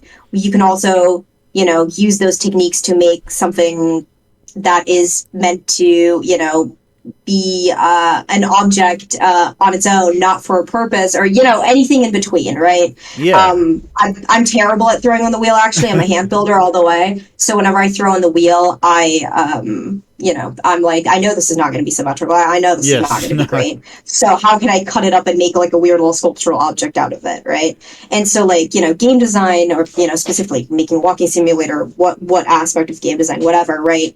Like yeah, I mean, it's part of like the toolkit of the creative, and then the way in which you use it, right? Whether you use it for like, artistic expression, or whether you use it for some other purpose, is kind of like, I guess, the question, right? Yeah, right. Like, because you could make a 10,000, it's the weirdness of our game genres being mechanics led in description, rather than like thematically led or creatively led, like what is the intent of the thing? It's like more what you do in it, which is sometimes hard to nail down, like what a game is. Like visual novels you mentioned earlier get lumped into just basically one big pile broadly a lot of the times.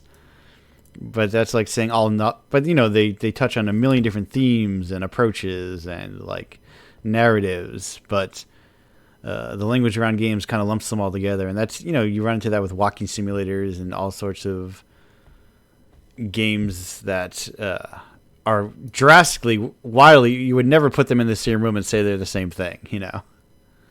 Yeah, for sure. And I mean, even like in just my own work, I think I like use this the toolkit of like game design and like play as a medium in like very different ways, sometimes for artistic, endeavors, and sometimes not, right? Like in my day existence, I'm a like researcher. I'm about to start a PhD program looking into you know and technologies for education, like educational uses of technologies, which like games for learning is kind of a subset of, right? Yeah. And so one of the things I want to look at is, using like studying mentorship and pro-social behavior and collaboration through the lens of games. And while my understanding of like game design is like absolutely essential to that research, it is like a very different use of that kind of like knowledge and that medium, right? It's in that kind of part of my work. I use game design more as like a way to like, do something else, like a way to research, a way to, I don't make games in that sense for the creation of like, an artistic piece.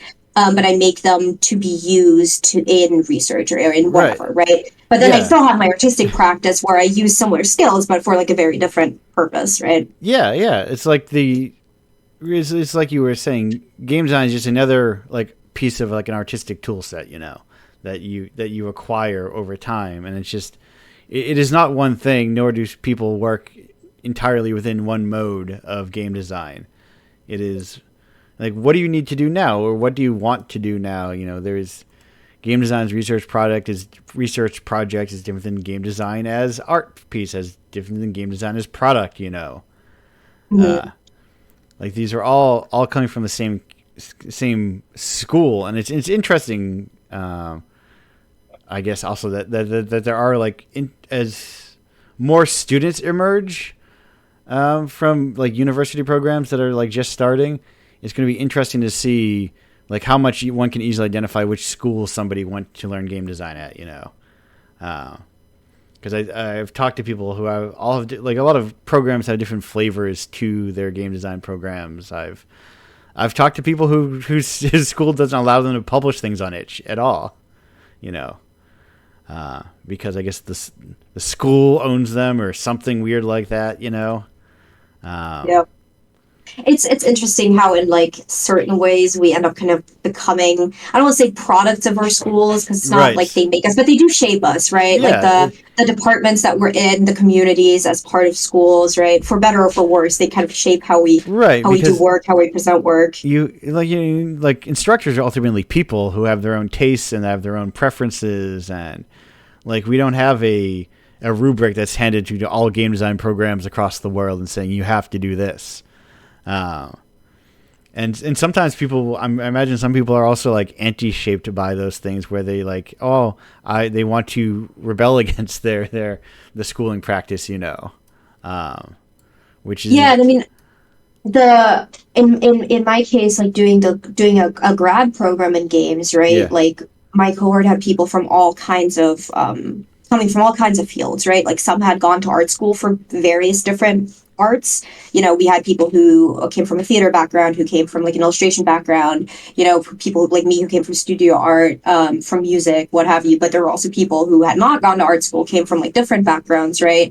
And so that also kind of like shapes, I think, like what you end up bringing to that academic setting of games, right? And what maybe is most valuable for you to like take away from it, right? Like I think since I had gone to an art school before, I sometimes was in the situation where I was like, way to like change how I think about art school, because I had this one very specific like understanding of how art school worked from my undergrad, and then of course like at a different art school things were slightly different, right? Where some people had not gone to art school, maybe didn't have those same like expectations or preconceived notions about how an art school should run, but had other things that they were bringing in from their previous education and their previous communities, right? Like expecting a more standard like course load kind of regular undergrad program.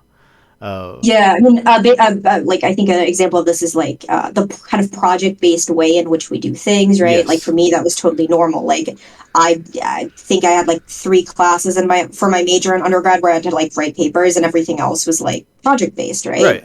But if someone comes from like a different field where that is not the mode in which programs teach, then that is also kind of like a different like way of doing things, right? And so it's interesting how we like shape the education communities that we come to, and what we bring with us from like those previous education communities. And, I mean, I'm sure I'm going to see it again going to the PhD, right? Yes. Like 3rd time's a charm for school, I guess. But I mean that's how the secret way. Like, how do you get a job making art?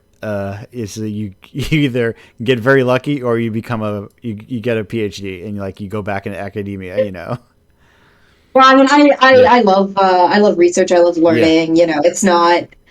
It's not like I was just like in a position where I was like, oh, oopsie, I didn't get that full-time job in games. What am I going to do with my life now? But I mean, academia is like one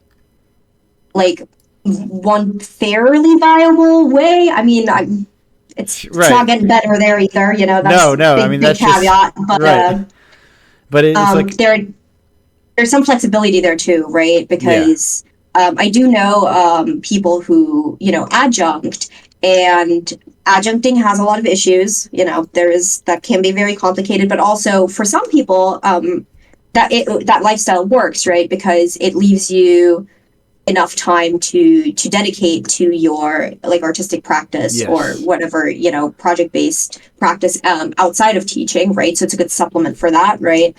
Others might like what I'm planning to go into a research field, but that doesn't mean that I can't also make art. And sometimes that's like also helpful to be like close to your art but not doing the same thing, and then you're not doing anything and then going home and doing the exact same thing again. No, exactly that. There's in undergrad. There's a book that we read for.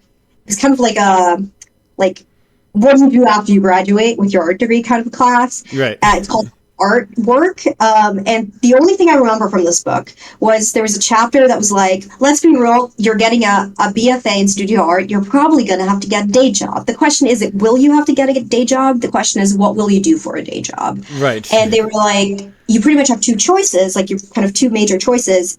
First one is get a day job that is like related to what you do, right? So like, I don't know, for me that could have been like becoming like a ceramic studio manager, or like I also know like a lot of woodworking or something, right? Working in fabrication, what have you, right? Like I know how to weld, working and doing that, right? So I had a past cover artist was like I think taught classes and did like worked at a museum, Yeah, exactly. Like that was, working in a museum, like putting the galleries together is one of the many jobs I actually had in undergrad. So like gallery work, museum work. I did some like stagecraft work, right? Like set painting, just anything where you're like using the kind of fabrication skills you used in your major, right? Yeah. And then they were like, the other option is you do something completely unrelated to your artistic practice, which kind of keeps you mentally, like it it means it's not going to drain you creatively as much, right? Because maybe Yes. you're not expected to constantly creatively produce in your day job.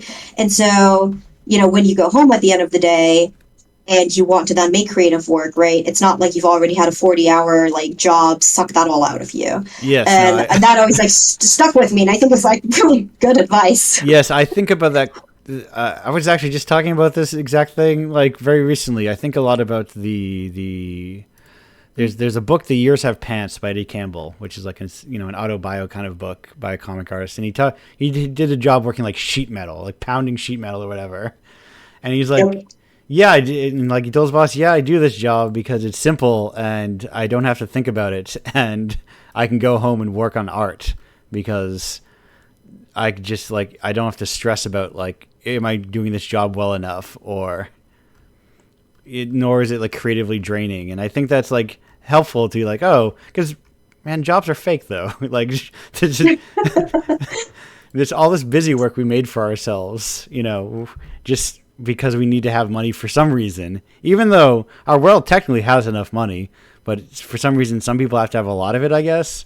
I don't know. It doesn't make sense to me, honestly.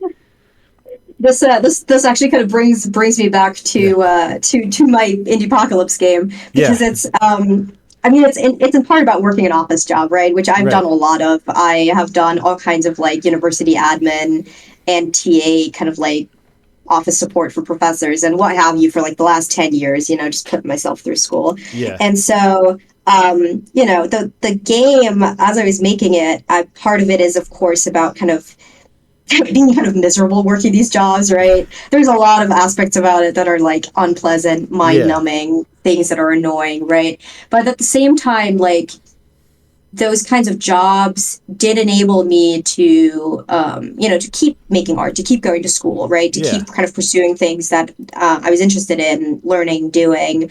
And so I can't be too mad about them either, which I like hope comes across like in the game that like, yes, there's like very kind of tedious day to day, and like, don't get me started kind of on the monotony of like bureaucracy, right? But there's also I owe a little something to having had those jobs, right? And what it has like enabled me to do. And like, in an ideal world, like I'd love to have like arts grants to just focus fully on making art like that'd be awesome. But also like I think I'm a big believer in like that you can learn a little bit of from like everything you do, even if it's not related to like your main field of study or like your main focus, right? Like, I have been inspired by my boring office jobs to make a game, right? Like I have learned from many a random job that I've had, and sometimes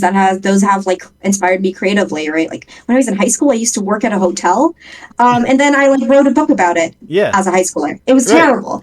Never showed it to anyone. But it exists, and and it's it did, right? Like it got me like going creatively, right? And so we have our whole like giant lived experience, and we like, you should use more of it, Yeah. And so I'm like, I'm not going to get around having to have a job, right? Yeah. So if I'm going to have a job anyways, like why not let it inspire me? Right. We are unless like how does one become a kept person? That's a hard thing to be in life, But, if you can't swing that, you probably have to have a job, or unless you have like ultra rich parents who just give you a bunch of money forever, which would also be wouldn't that be nice? Right, you either already have that or you don't. It's not a thing you acquire later in life usually. Yeah. We don't get like adopted by Daddy Warbucks when we're like 20. Oh, you don't think someday someone's going to come to me and say, "Oh, actually, you're my long lost child"? Yes, I would love to adopt you, and also I'm a multimillionaire. But yeah, no, it is like, Indiepocalypse was funded by a regular office job, It exists because of regular office work, Most art is sustained by just kind of like mundane work, Yeah, no, I mean, I think there's something nice you can find in the mundane, right? Yeah. And I think sometimes it can get annoying, and then we make games about it, or we write books about it, or we find an outlet for it somehow. And I mean, I'm sure that there will be moments in my PhD and later on like my research career where I'm like, this is like a slog. Like this is annoying. This is like office admin work. This is not what I want to be doing right now, right? But I have myself, like I often thank the fact that I plan Indiepocalypse so far ahead. That is what keeps it in existence for so long, because if I'm ever like, this sucks, I hate doing it, it's like, well, I already committed to like these 3 commissioned game developers and these 3 commissioned comic art, like cover artists, so I at least have to do it as long as I pay through them, then it allows it to pass, And then, at the end of the day, maybe you're like, I had like feelings in that situation that maybe weren't the most pleasant thing in the world, but life moves on, and we learned from it. We were inspired to do something from it. Right. And like the greatest thing, I think, though you need it, I think the greatest thing artists can do is like get offline a lot more. Yeah. It is so easy to compare yourself. I think comparison paralysis is kind of like hits people intensely. Of, oh well, I'm not doing as well as this or as good as this person, or why does this person have all the success that I don't have? Not knowing that because you cannot look at someone's success and see that they also worked on something for 18 years, before they got there. Yeah, I mean, I think there's a lot of kind of unrealistic expectations like that within both like game design specifically and just like, the arts as a whole, where like we have to keep in mind that to a certain degree what we see at the end is like kind of the finished thing that is being put into the world, and we don't necessarily see all the time, the struggle that always went into it, like the hard times, right? And so that kind of like mindset of like comparison is like really difficult because of that, because we have like an incomplete picture that we're comparing ourselves to. Right. Like I'm guilty of this too. Like I remember like in grad school being like, oh, what I'm making isn't gamey enough. I need to make more gamey things. Like everyone else is. And then it took me a while, like after graduating, to be like, actually, now that I have some distance from this, like maybe I don't look at what everyone else is making, and I just kind of make things that I'm curious about. Yeah, and then hope then people will then look at the things you're making. That is the curse of every artist of, hey, you will be the best wishes of being underappreciated in your time, yeah, and I mean it's tricky, right? Because as artists, we want to see what other artists are doing, because we're always kind of in discourse with other artists. But then it's learning to look at what other artists are doing without like measuring yourself against that is really difficult, and like that's something that I'm trying to learn still. It's not. It's a process, right? I think it's an unsolvable problem for a lot of more people than you even think. And let me tell you, the solution is not to constantly change mediums every 3 months, because you're like, oh, I'm doing ceramics right now and I'm not as good as the other ceramics people. Oh, I'm doing installation now and I'm not good enough. Oh, I'm doing games now and the other games people are better. And constantly picking a new medium, not necessarily the solution to get around the comparison problem. Right, because you're like, oops, I'm starting fresh again. Uh-oh. Yeah. I mean, I think there's something cool about switching mediums, and it's not to say that you can't, right? But I think do it because it's what you want to do, right? Do it because it's what you're interested in the moment, not because you're worried that you're not going to measure up to other people working in the medium. Right. Because that's, especially with the internet, if you think you're fast at running, if you go on the internet, you will find the world's fastest runners, and you go, well... You're always going to find someone who has won more awards, or has sold more copies, or has gotten more acclaim, or more likes, or more press, or more anything, right? And that person is also doing the same thing for somebody else, Exactly. So it's a losing battle. Right. They are looking at the same person, and then the person at the top, maybe they're happy, or maybe they're looking at the people, maybe it's a circle, and they're looking back at the people at the bottom from all their success and going, wow, this person's work is artistically pure. I wish I could be making that. And then we're like the snake like eating its tail. Yes. Yeah. But speaking of, nope. Hey, Samir, what do you think of rock? Would you have a favorite type of rock? Okay. If someone in the chat is like really big into geology and this is not actually a rock, don't yell at me, but cryolite Cryolite is like a thing that you throw into ceramics glazes, and it can make them like bubble up and get nice little pock marks. Love that stuff. Used to use it all the time. I don't know if it's really a rock or not. It's a I'm mineral. gonna call it a rock. It's a mineral. Are minerals rocks? You know, It's a mineral of some kind, sure. I feel like I've asked this question before, whether minerals are rocks, and I can't remember the answer, so I'm going to say I'm allowing it. I'm very loose with what is considered to be a rock on this show, much in the same way I'm very loose in what is considered to be a game in this world, you know. I've studied many a subject, but geology was not one of them, so... Likewise. But this is a question that was asked frequently, and sometimes on this show, people don't even talk about geology. It's the fun thing of the show. It's like if someone answers it, the exciting thing is always the first person who answers the rock question, because sometimes they answer with music, and then that leads the... You asked it earlier. You asked it for Nicole and Nathan earlier, and I was like, music? And then I was like, oh no, we're talking about stones. But the thing is, if they were, you could have thought stones, and then they said music. Oh, okay, we're talking about music. It is either way. I can give you that answer too. It is up to you. You know what? Yeah, I'll give you that answer. I love Foreigner. Big stadium rock. Okay. Foreigner, awesome. Yes. Cold as Ice by Foreigner is one of my favorite songs of all time. I'm not an 80s child. Like, I'm barely still born in 99. But you know what?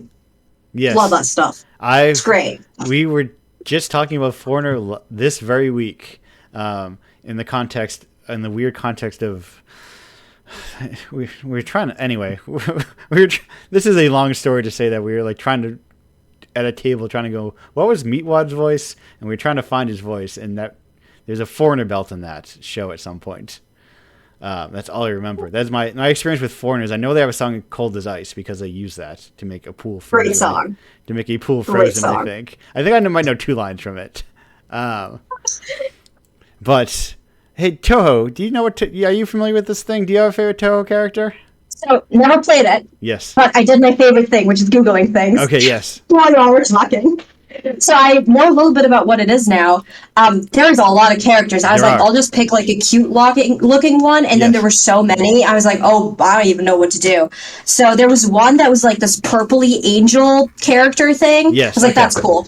I love purple and I love magic. So is it the one with the gem wings, or are we talking? Oh boy. Ooh. Hold on. Let me pull it up so I can read you the name. Okay, because I'm like.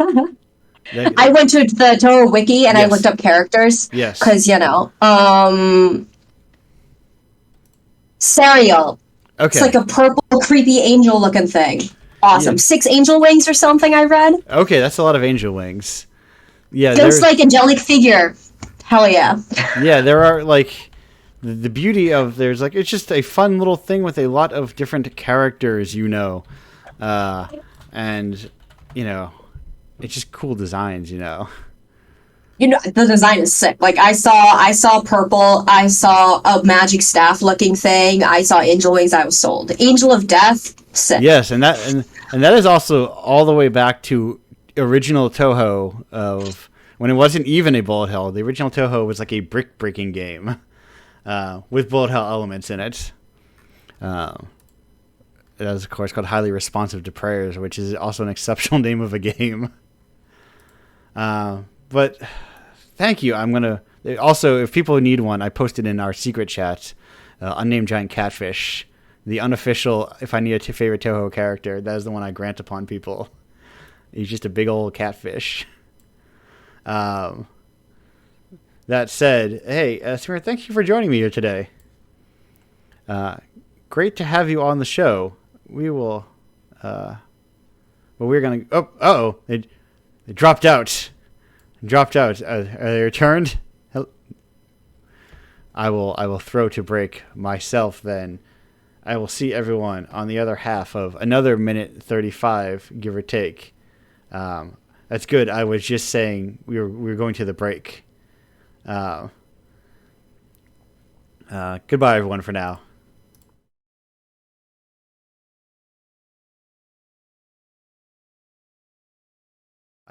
Hello! Welcome back to Indiepocalypse Radio. That was the ever reliable Minutemen. There ain't shit on TV tonight. My handy go to like, oh, I need to make I need to pull up some break music. Good thing they have 1 billion songs on that album. We're back. Everyone's here. Hello, everyone. Hello.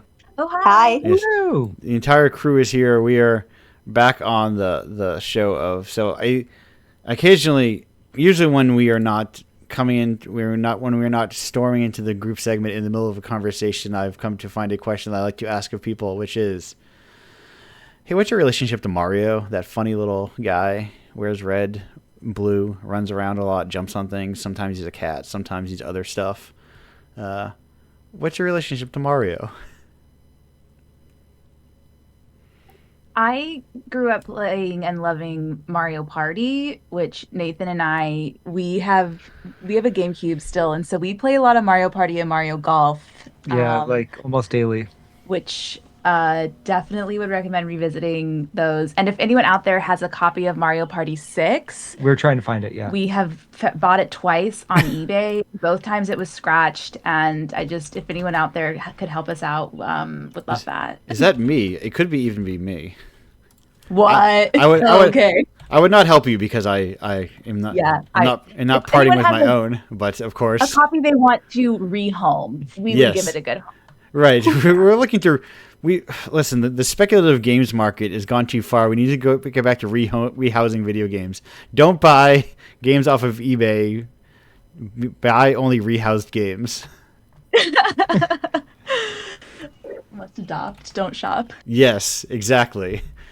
You do not need to pay $300 for that copy of Echo Knight. Find someone willing to part with it and get it a nice home.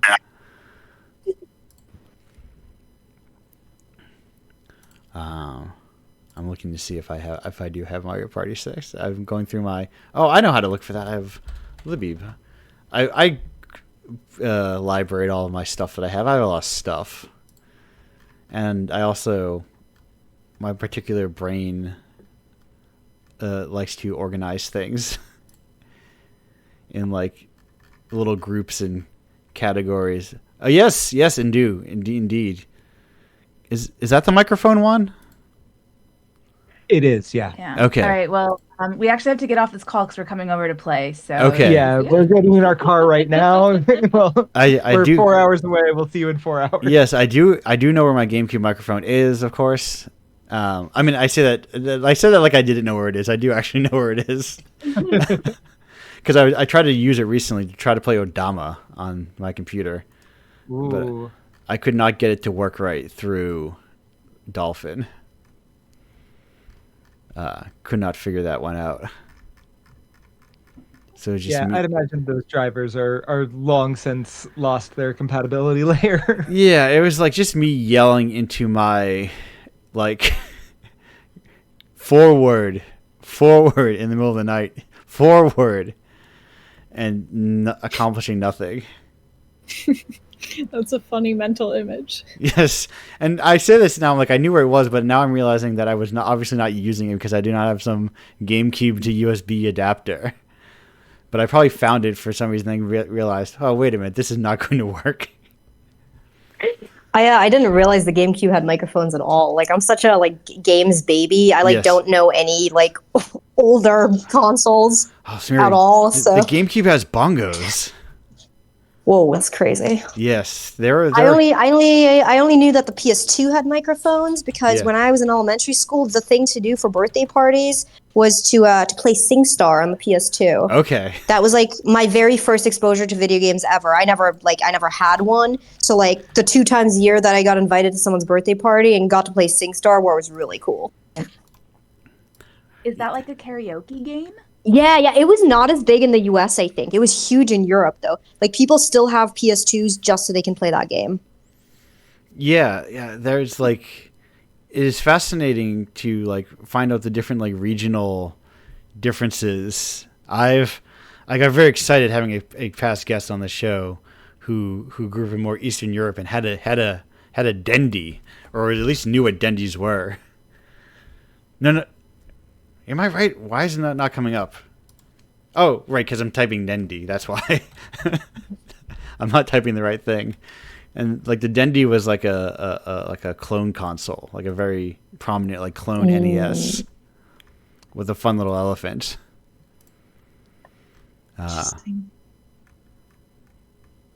But yeah, it is like people's different like cultural like, because most games culture I think is filtered through like the U.S. You know, where they're biggest and the loudest with it. With I suppose culture in general. Yeah, I was actually very glad to hear from both you and B Sabir. Like, I also didn't really grow up playing mini video games. And so, like, I always have been like, oh no, I'm a poser. Oh, everyone's gonna discover me. But I feel kindred spirits to you all of coming to playing games later as an adult. Yeah. I mean, I grew up around a lot of board games, but like video games, like not at all. It was really always like a rare thing. Like you'd go to a friend's house and like their parents would let you like, play for like an hour or two maybe, or more often than not, you just get to like watch your friend play. Right. So I have like these like weird little flashes of memories of like friends who had, I remember the Nintendo DS. This is a game I'm looking for. If we're shouting out games that we're looking for, there was a Kim Possible game for the Nintendo DS. It's probably not a great game, but I remember having a friend as a kid who had this game. And to this day, I'm like, dang, I wish I could play that. Well, good luck. Like, listen, I know a friend named Vim who might have a copy of that game.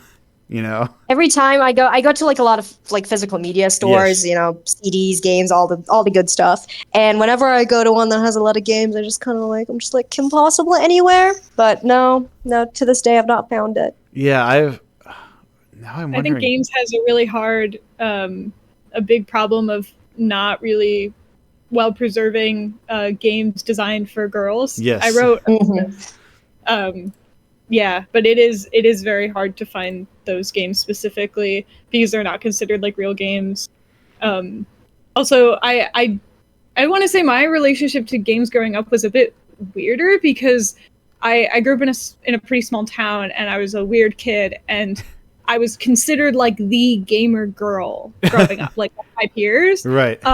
But I really only played Minecraft. Like I just played a lot of Minecraft and like some free MMOs online, and I tried CS:GO in middle school and it was too scary, so I closed out of it. But like, yeah, and then I got really into like the Binding of Isaac. But yeah. So like I played a lot. I spent a lot of time playing games, but it was such a small amount of games, and they were all PC because I didn't have any consoles. Well, I had a Wii, so I guess I had a Wii. But like my gamer status was really like I grew up being like, yes, I am the gamer. Compared, all of my girlfriends do not play video games. I play video games, so I am the gamer, right? The weird gamer kid. And then I go to game design school, and I'm like, oh shit, like I don't know anything, Oh my god, like actually I haven't played. I've played like so much Minecraft and like a couple other games, but in the compared to the canon of game design, I feel like none of my experience really aligns with it. So I think I've had a lifelong relationship with games, but it was just a little different than I guess what is considered like the, I don't know, contemporary canon. Yeah. At the same time, Minecraft is so popular now that it's like Drew, my partner, teaches like Minecraft classes to kids, which is crazy. And the kids will ask him like, how long have you been playing? He'll be like, since the beta, and it's like before some of them were born, Yes. Like, don't. Now, but I guess as I'm getting older, I'm like, oh well, actually, I'm a vintage game. I'm a retro gamer. I was on Minecraft when it came out, Right, like because that beta version is a whole different beast in so many ways of like what is contemporary Minecraft, Yep. And like because like there are like I ducked out of Minecraft years and years ago, but there are so many like systems and things that exist within. Like, I imagine for kids now, like they the way they play Minecraft, I'm sure is the same way that like I played StarCraft back in the day of, I'm not really engaging with this RTS side of it. I'm engaging with the weird custom map version of it. That is this entirely different like creature kind of thing. Yeah, I think it's also like there's so much stuff in it now, like it's so content dense that at least when I try to get back into it, I'm like, man, I don't even know what to do anymore, because I think when I was younger I was really fascinated by the constraints of the game and like trying to like using stairs as chairs and like a fence and a pressure plate as people, you know. And now there are like shelves that you can like put specific things in, you know. Like it's so everything they add, I guess it's more of a playground in a sense, but I think for me part of what was so exciting about it was like trying to make things out of, you know, like trying to make constellations, I guess, out of the limited palette in the game. Because there is like, you know, it's the weirdness of like giving you more options somehow sometimes takes away options, because you need to like you're given more tools, and like you would have come up with something yourself if you hadn't been given much like you did come up with your own shelves, you know. I feel like this is also a big part of my creative practice. Like I have a really hard time doing things without constraints. Like in school, I always thrive when we had very kind of strict assignment guidelines, because I found it like I liked sort of the friction of like having an idea that doesn't quite fit into my limitations and then trying to make something new out of that, because I feel like, at least for me, my ideas are never good, or, you know, never the best, like the first time I come up with them, you know. It's always after like iteration, and you know, you have to kind of discover the truth of whatever you're working on. And I think constraints, design constraints or word count constraints or anything like that helps a lot. Right, like really kind of like defining yourself within like forcing yourself within a space. You know, it's the problem of it's part of why I often recommend to people to try like more specialized engines, because especially when they're starting, someone's like, oh, I'm looking to get into game dev. I'm like, well, try something like Bitsy, you know, like or Twine. Like something that's like small. Or even Tiny Choice. I actually love prototyping in Tiny Choice because it is so bare bones. Yeah. You know? Or it's like, oh, you're thinking of making an RPG? Why not have this thing that's good for making RPGs, you know? Yeah. Like, I think... You don't need Unreal. Put Unreal down. I think jumping... And the... Yeah, go ahead. The thing too is like, you know, sometimes there might be this inclination to like use the engine, the big engine that's like popular, and try to force it into doing the thing that you want to do when something else might be better suited for it. This is also like I think about this from the TTRPG space, where like a very common thing, because everyone knows Dungeons and Dragons, right? Yeah. Everyone knows, and everyone plays 5th edition. It's like the thing that everyone plays.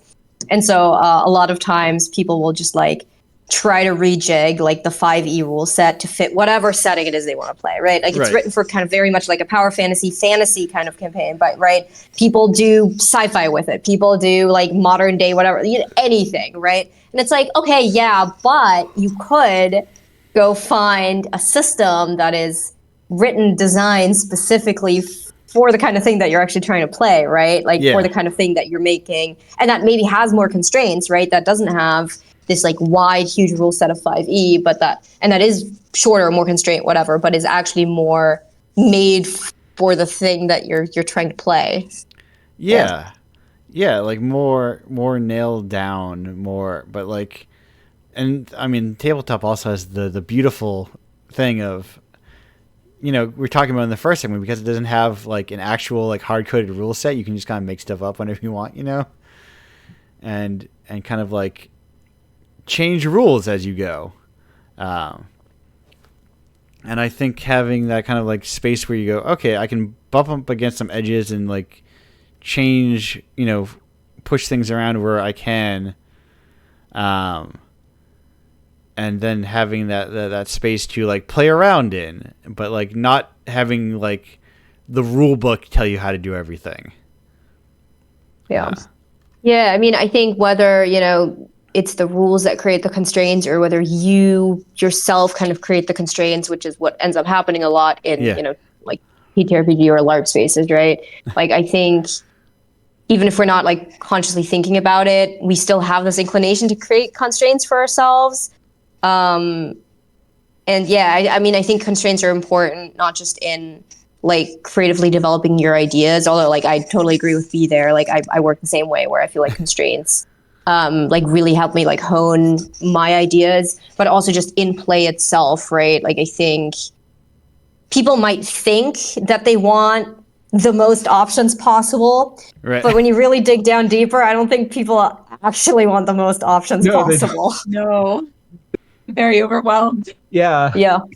And like I don't know, I think about like when I was playing Minecraft, and like I was also playing back in the beta days, and I remember like, the early sets of mods, and it's like, okay, cool. So now we've gone from having, 256 items to like 300 items, and that's really cool.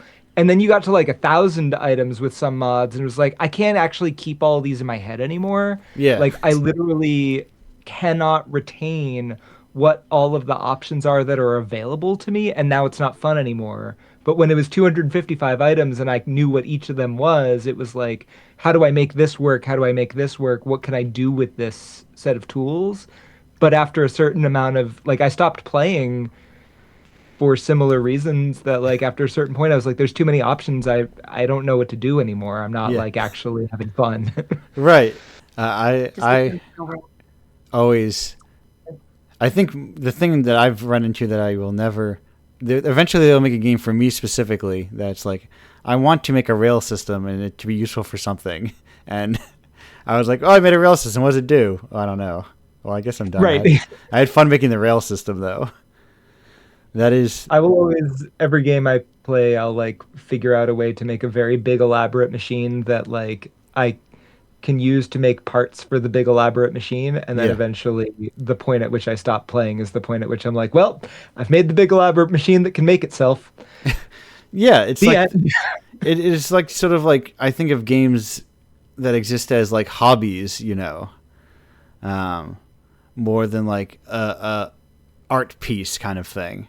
And I think these things exist, and we don't necessarily have like the language for them fully yet, or like at least are widely adopted of, where it's something like, is Minecraft closer to a hobby than it is like an art piece, And Yeah, I have a friend that distinguishes games between games that you play versus games that you are playing. right. It's like a past tense versus an ongoing present tense. I think that's a helpful framework, but obviously kind of janky. Yeah. There should be like better language for it. But like, yeah, like you are playing Minecraft. You're not like, I played Minecraft. There is no end to it, Right. Yeah. You're either playing or currently not playing Minecraft. Yes. Yeah.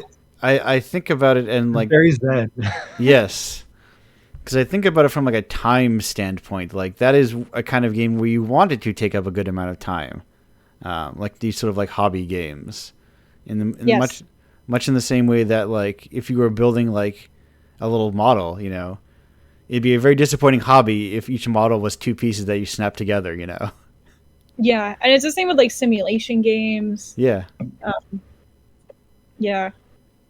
The goal is to get lost in it. Like, yeah.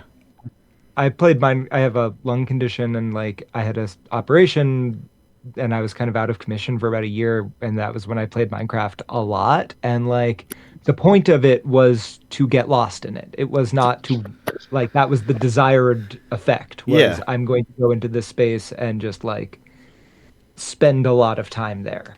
Yeah. Yeah. I played a lot during COVID with my friends because it was the only way we could like interact with each other. I was in high school at the time, so it was like, very good way to take my mind off of everything.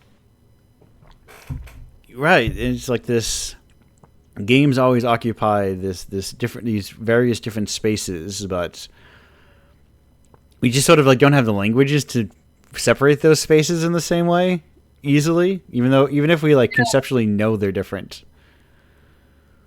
I feel like escapism is a big selling point for games as a medium, like as a Right. whole, but that's not inherent to the medium. Right. You know, like it's just a certain subsect of games have that like escapist quality to them.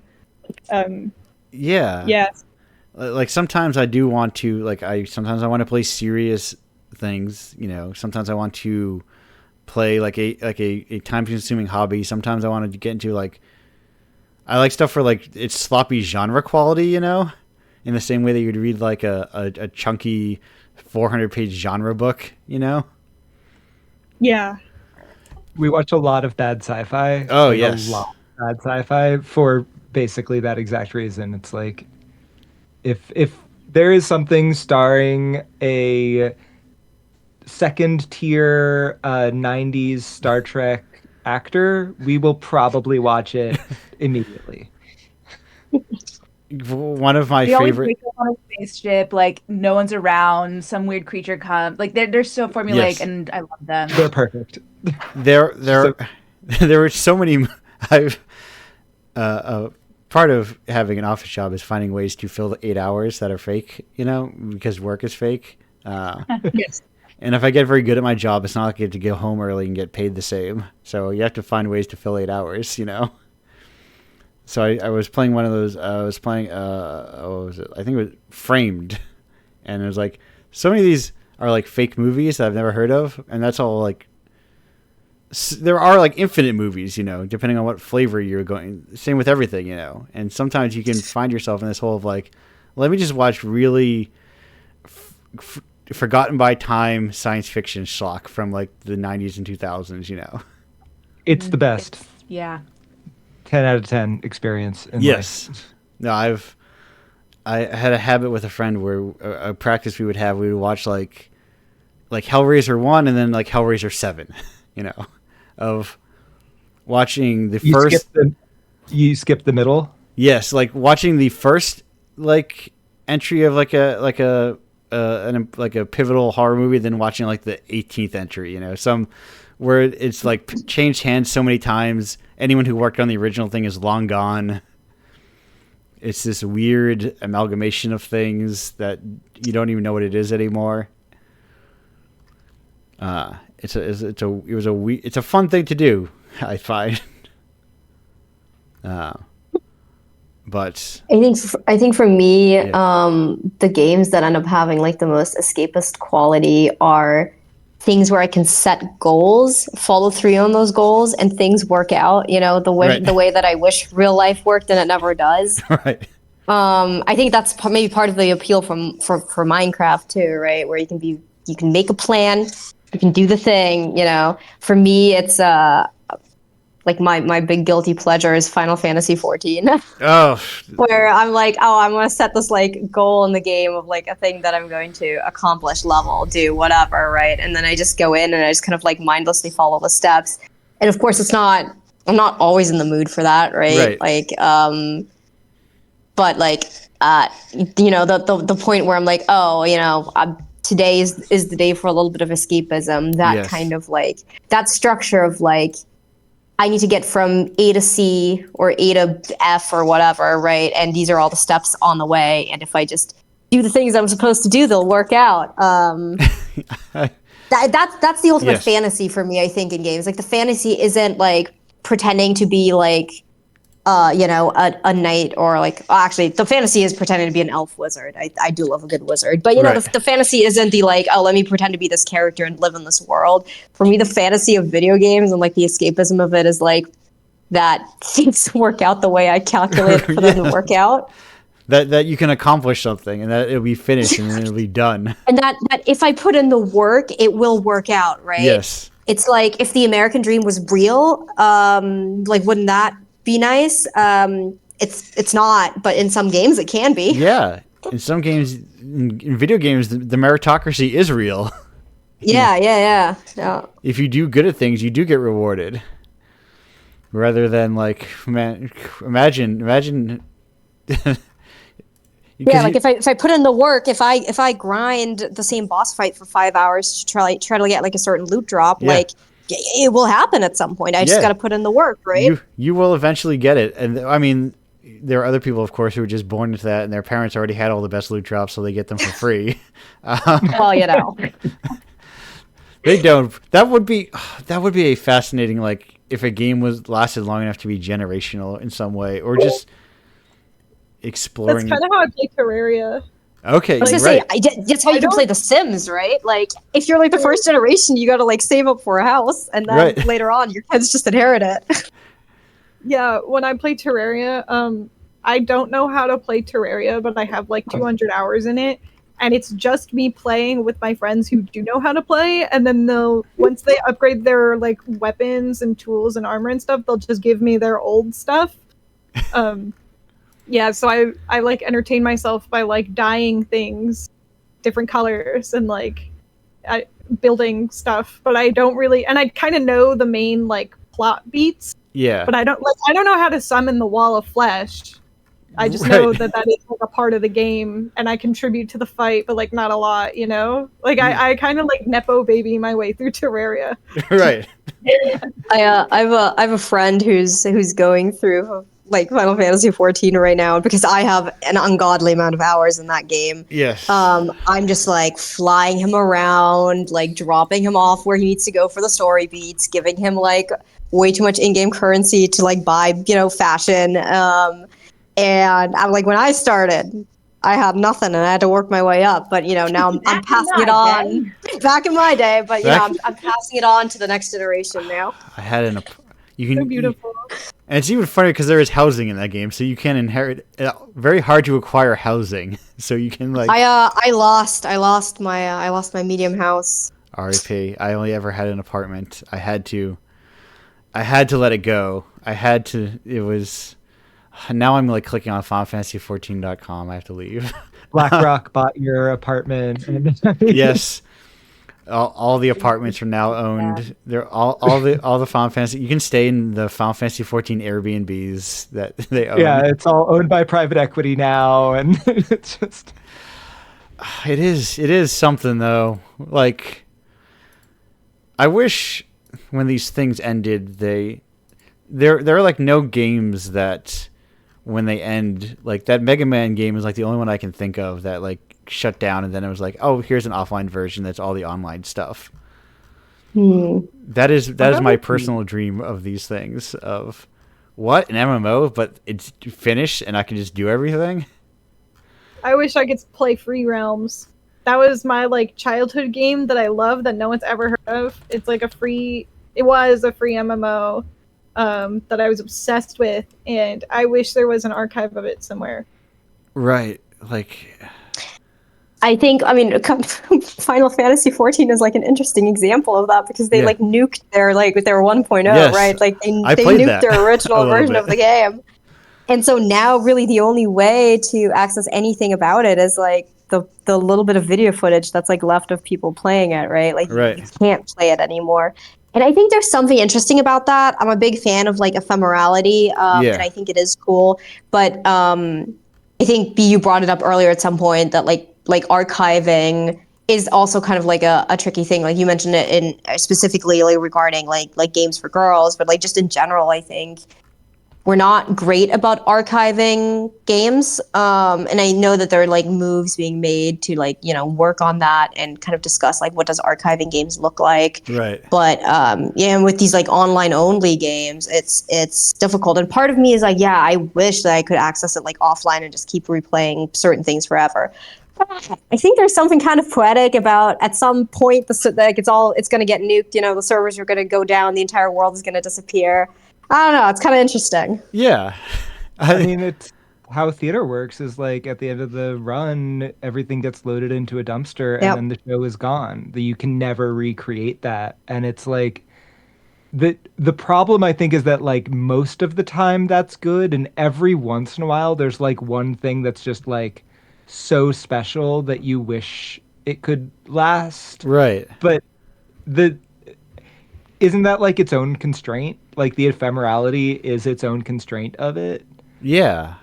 It's like game, like it's like in theater and similar, like even if the shows are gone, technically the script still exists, so like the play theoretically does not go away in the same way that, like, technically all these video games, none of which are like kept like stored anywhere, are technically all available to basically everybody anytime we want to get one, but just through these like unofficial like sideways channels. Yeah, I mean, like even in the case of like like an online game, like an online multiplayer game, right? Even if say like the source code was available, or like you could get an offline version of it, or like, whatever, right? Yeah, you can access it, but you're not just like with like like theater, right? Yes, the play is written down and still exists, but you're not accessing like that specific performance of it again, Yes. right? Like you're not accessing that version of the game, like. If you could play an MMO offline by yourself, then yes, technically you are accessing, Right. the underlying materials, but you're not accessing the same experience because Right. like part of the experience is that you're sharing it with other people, right? And that part isn't there anymore. There's not that guy in that seaside town that's always lying on the ground constantly. I don't know what that guy is doing. Yep. That is a very. I think I was talking to a friend who also experienced that guy. What is that place in Final Fantasy 14? That's the city with the multi-tiered city with like the Limsa?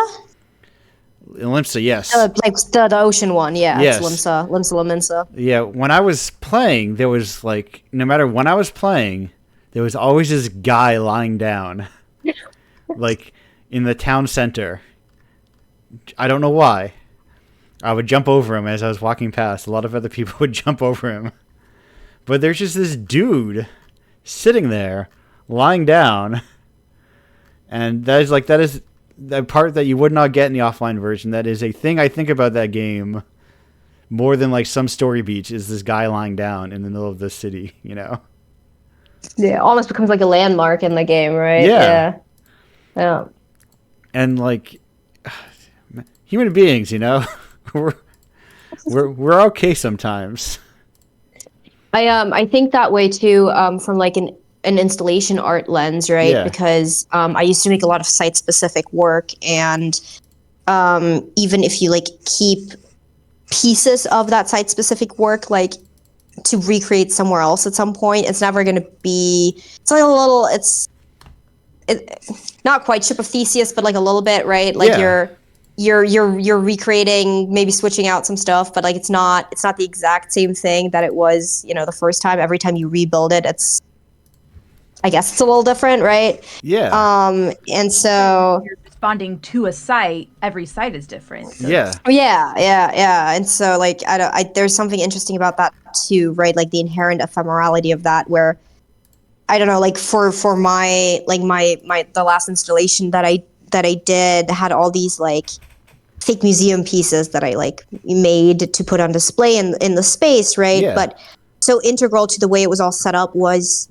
the room itself and how like people moved through the room naturally and kind of like the flow of traffic, because that impacted like the way in which I set things up, right? And if that had been in like a room that was, I don't know, way more narrow and longer, that would have changed things, right? If it was in a room that was more open, had more doorways, what have you, right?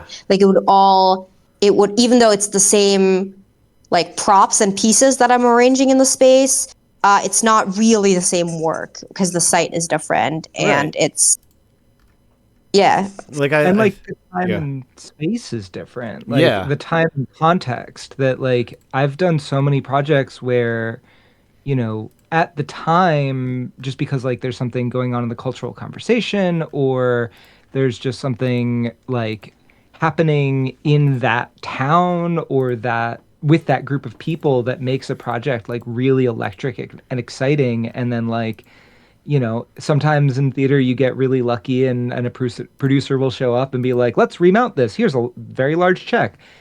And half the time when you do, it's actually, even if when it is the same group of people and the same team, it's not as good because it doesn't have that like cultural context and electricity of the first one. Even if it's the same exact thing, there's something ephemeral about time that like is what makes something what it is. Yeah, because it will change your audience, right? Like, Yeah. moving forward in time, even if you had the same people, they're not the same people anymore because they've changed over time, right? Yeah, Exactly. And then I mean, Yeah, they have and different often experiences. you don't often have the exact same people coming to see your show, but like even if you do, right? They've grown, they've changed, they've developed, and they're bringing And new they've already seen experiences. They've seen it. That's the next thing. Yeah.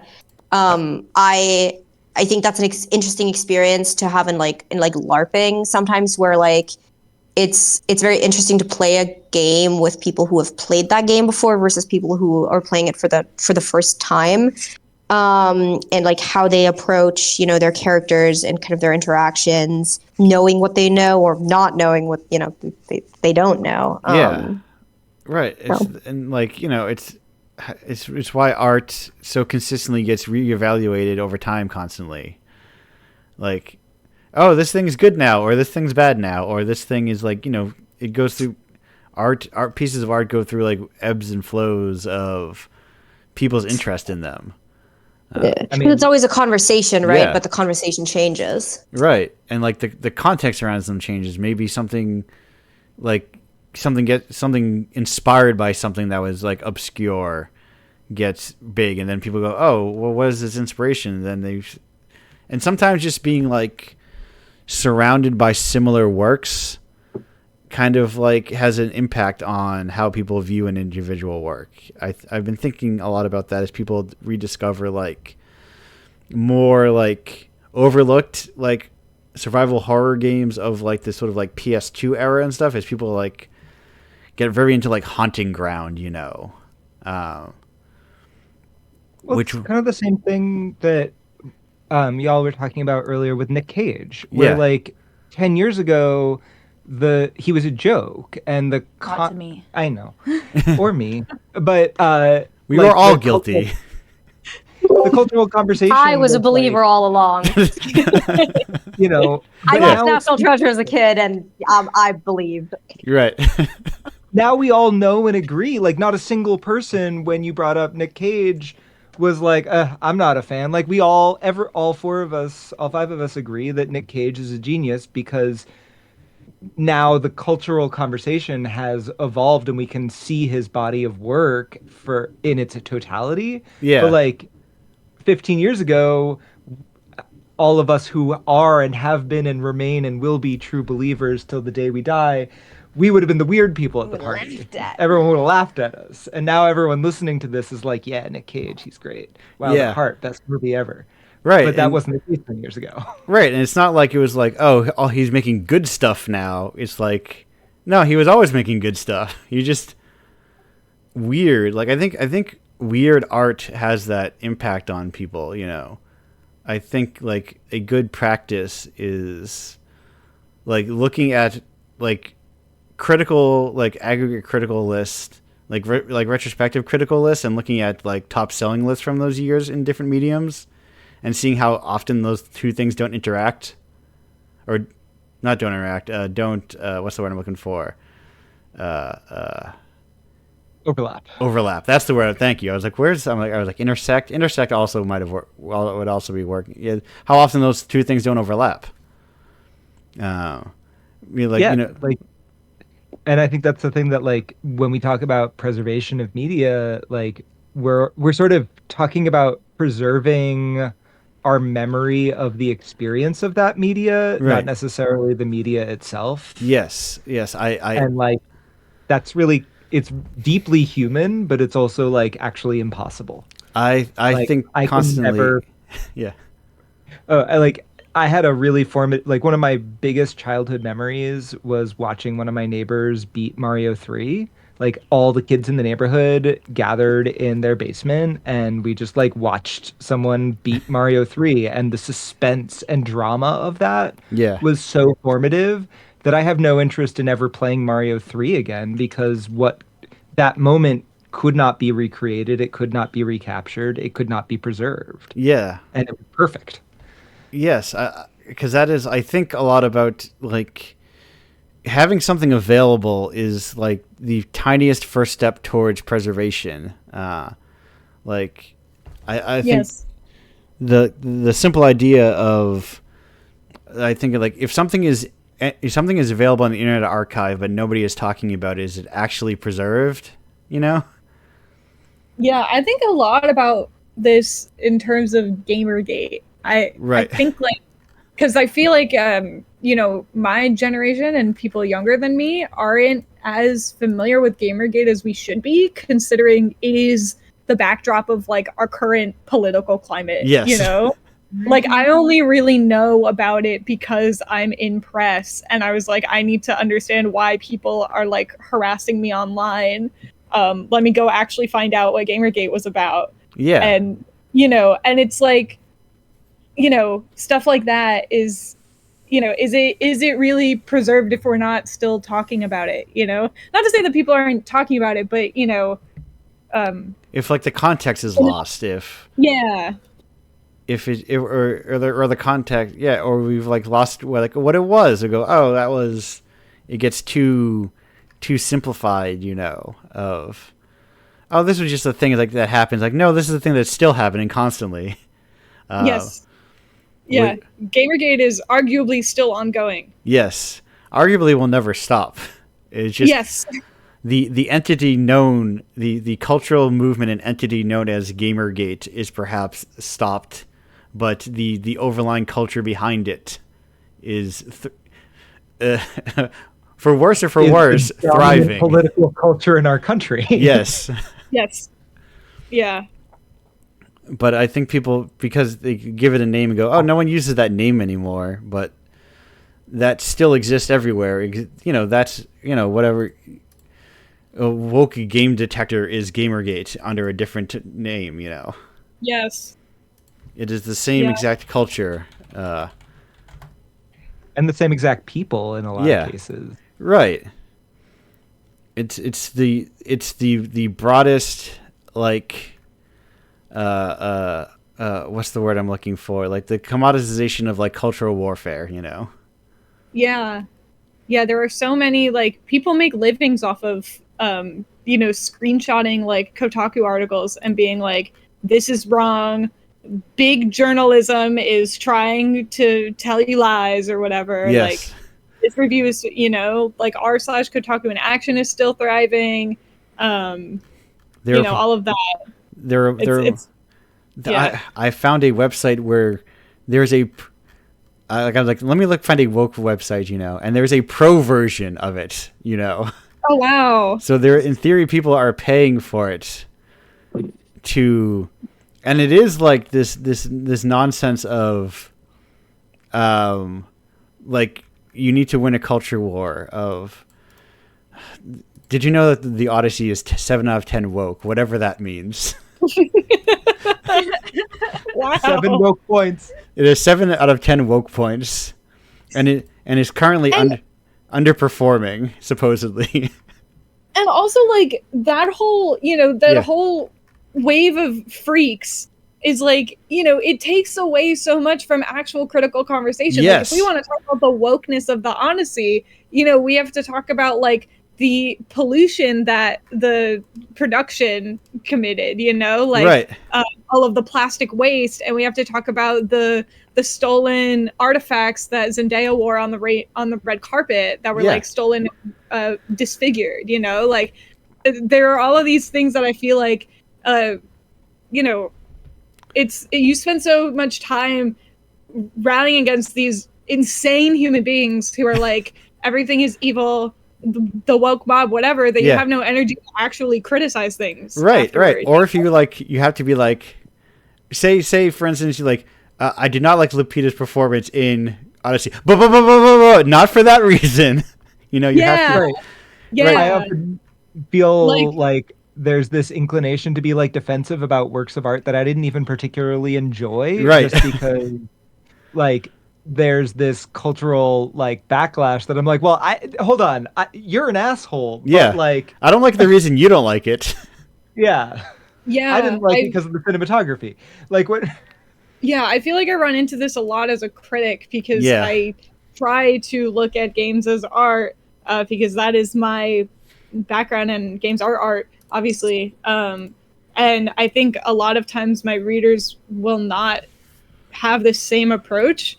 Like I wrote a critical thing about Firewatch, which when it was made became kind of a target of Gamergate because of some stuff with PewDiePie, whatever. It's honestly Right, and just like baseline walking simulator, is already gives you 10 Gamergate points or whatever. So it is like, it did have like ops at the time, and it was under this. There was a review bombing campaign against it, all this stuff, and it's like 10 years later, I wrote an article about how actually, like, me playing it for the first time, I was like, oh, this actually has a lot of like problems with misogyny. I feel like the writing of this game does not respect its women characters, and people were like up in arms that I critiqued this game. That I felt a lot of the response.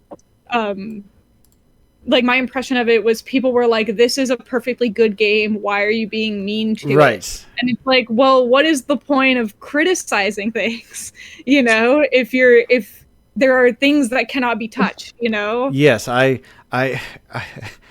say this with the greatest love for the medium and people making things in it. We need to allow to be meaner to people about games. Yes. And not like games more often, Yeah, I think it's important to not like games. Yeah. And I think it's also like a state of the industry thing where it's like it is so, most games take years and years and years to make and cost so much money and require so much investment of like time and emotion and all sorts of labor from so many people that when that game finally comes out and it gets reviewed, it's like, I as a critic feel the pressure because I also know what it's like to make games, and I'm like, I know it is so hard. Yeah. Like I reviewed a game recently where like I like the studio, in theory, like I like the idea of the studio. I liked the concept of the game, and I was really rooting for it. I wanted it to sell well. But then when I played it, I was like, I can't honestly review this game in a positive light, right. I just have so many issues with it. And that's really hard because you kind of can't separate it from like the sort of material reality of developing the game. Yeah. Not that positive reviews help people keep jobs anyway, sure. though. No, because you can really make Fortnite and still get laid off. So. Yeah, you right. In so many games, like the Infinite, like okay, well, if it's a games as a service game, there's the assumption that a certain amount of staff is going to get laid off once the game is finished anyway, because it takes more people to make a game than maintain a game. Yes. And right, that is the like, it is a trap, of yes. Like you go, oh well, if we don't champion X indie hit and help it become big, are we just like, are we just kind of like dooming us to more just like of the same stuff that we don't like? Do we have to like champion this thing we kind of sort of are fine with because it's the best available option, Yeah, and it's a complicated thing, and it's not ideal in any way. But I do hold the personal belief that AAA is kind of dying. Right.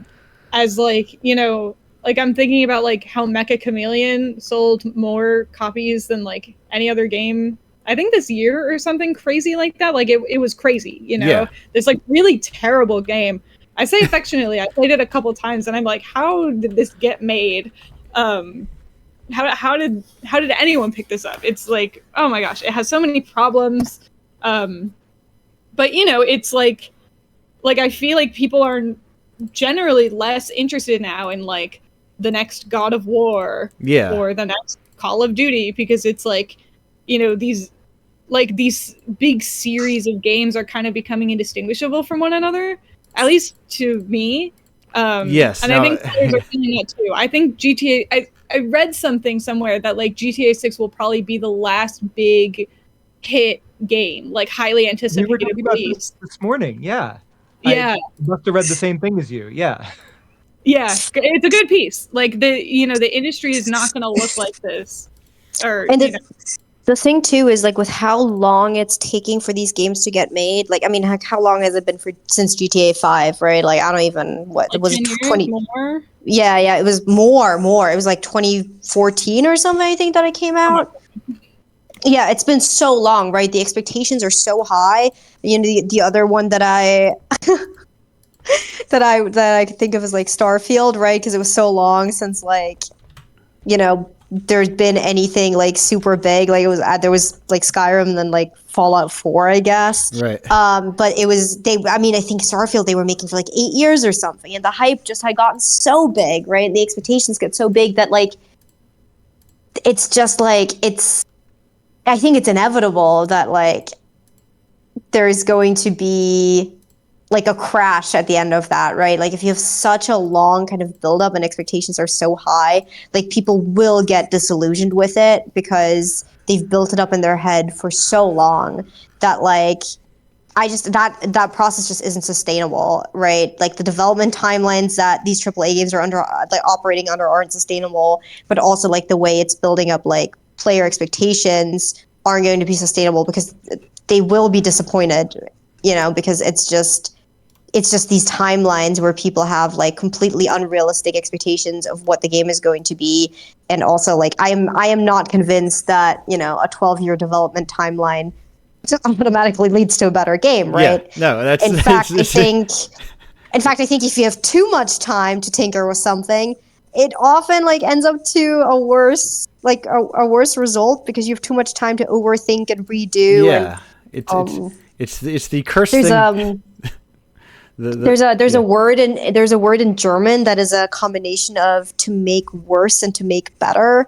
And it is like trying to express this, like in trying to make something better, you keep like tweaking it and actually end up making it worse.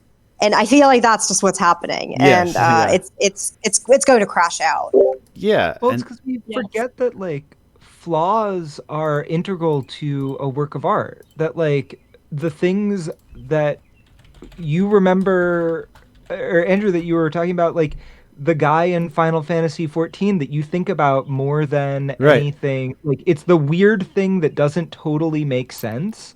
That's the thing that like kind of stays with you about any work of art. If you develop something for 12 years, you shave off all the rough edges, and then there's nothing interesting. It's the cursed thing about art where like turns out you like you know, you could spend 17 years, thousands of people, and millions of dollars and make something less interesting than something one person made on a weekend for no dollars, you know? Like, yes. Turns out the quality of a piece of art has nothing to do with how much money you spend on it. Yep. And I'm thinking a lot as I go to a lot of conventions. I meet a lot of people through conventions and through this, just like this through Indiepocalypse. And I think the thing that is coming, like in the future, is like, I don't know how to describe it, like game bans, if that makes sense. Like a lot of people like meeting through college and stuff, and like forming loose studios through college, and working quick and making like smaller works like more frequently. Like I met a group, and I met a group in Seattle called like Rat Zone, and I've talked to them since then, and they've made like 3 games within like 4 years. And Creature Kitchen, the most recent one, is doing very well. I keep looking at it, and the number keeps going up. I've heard of it.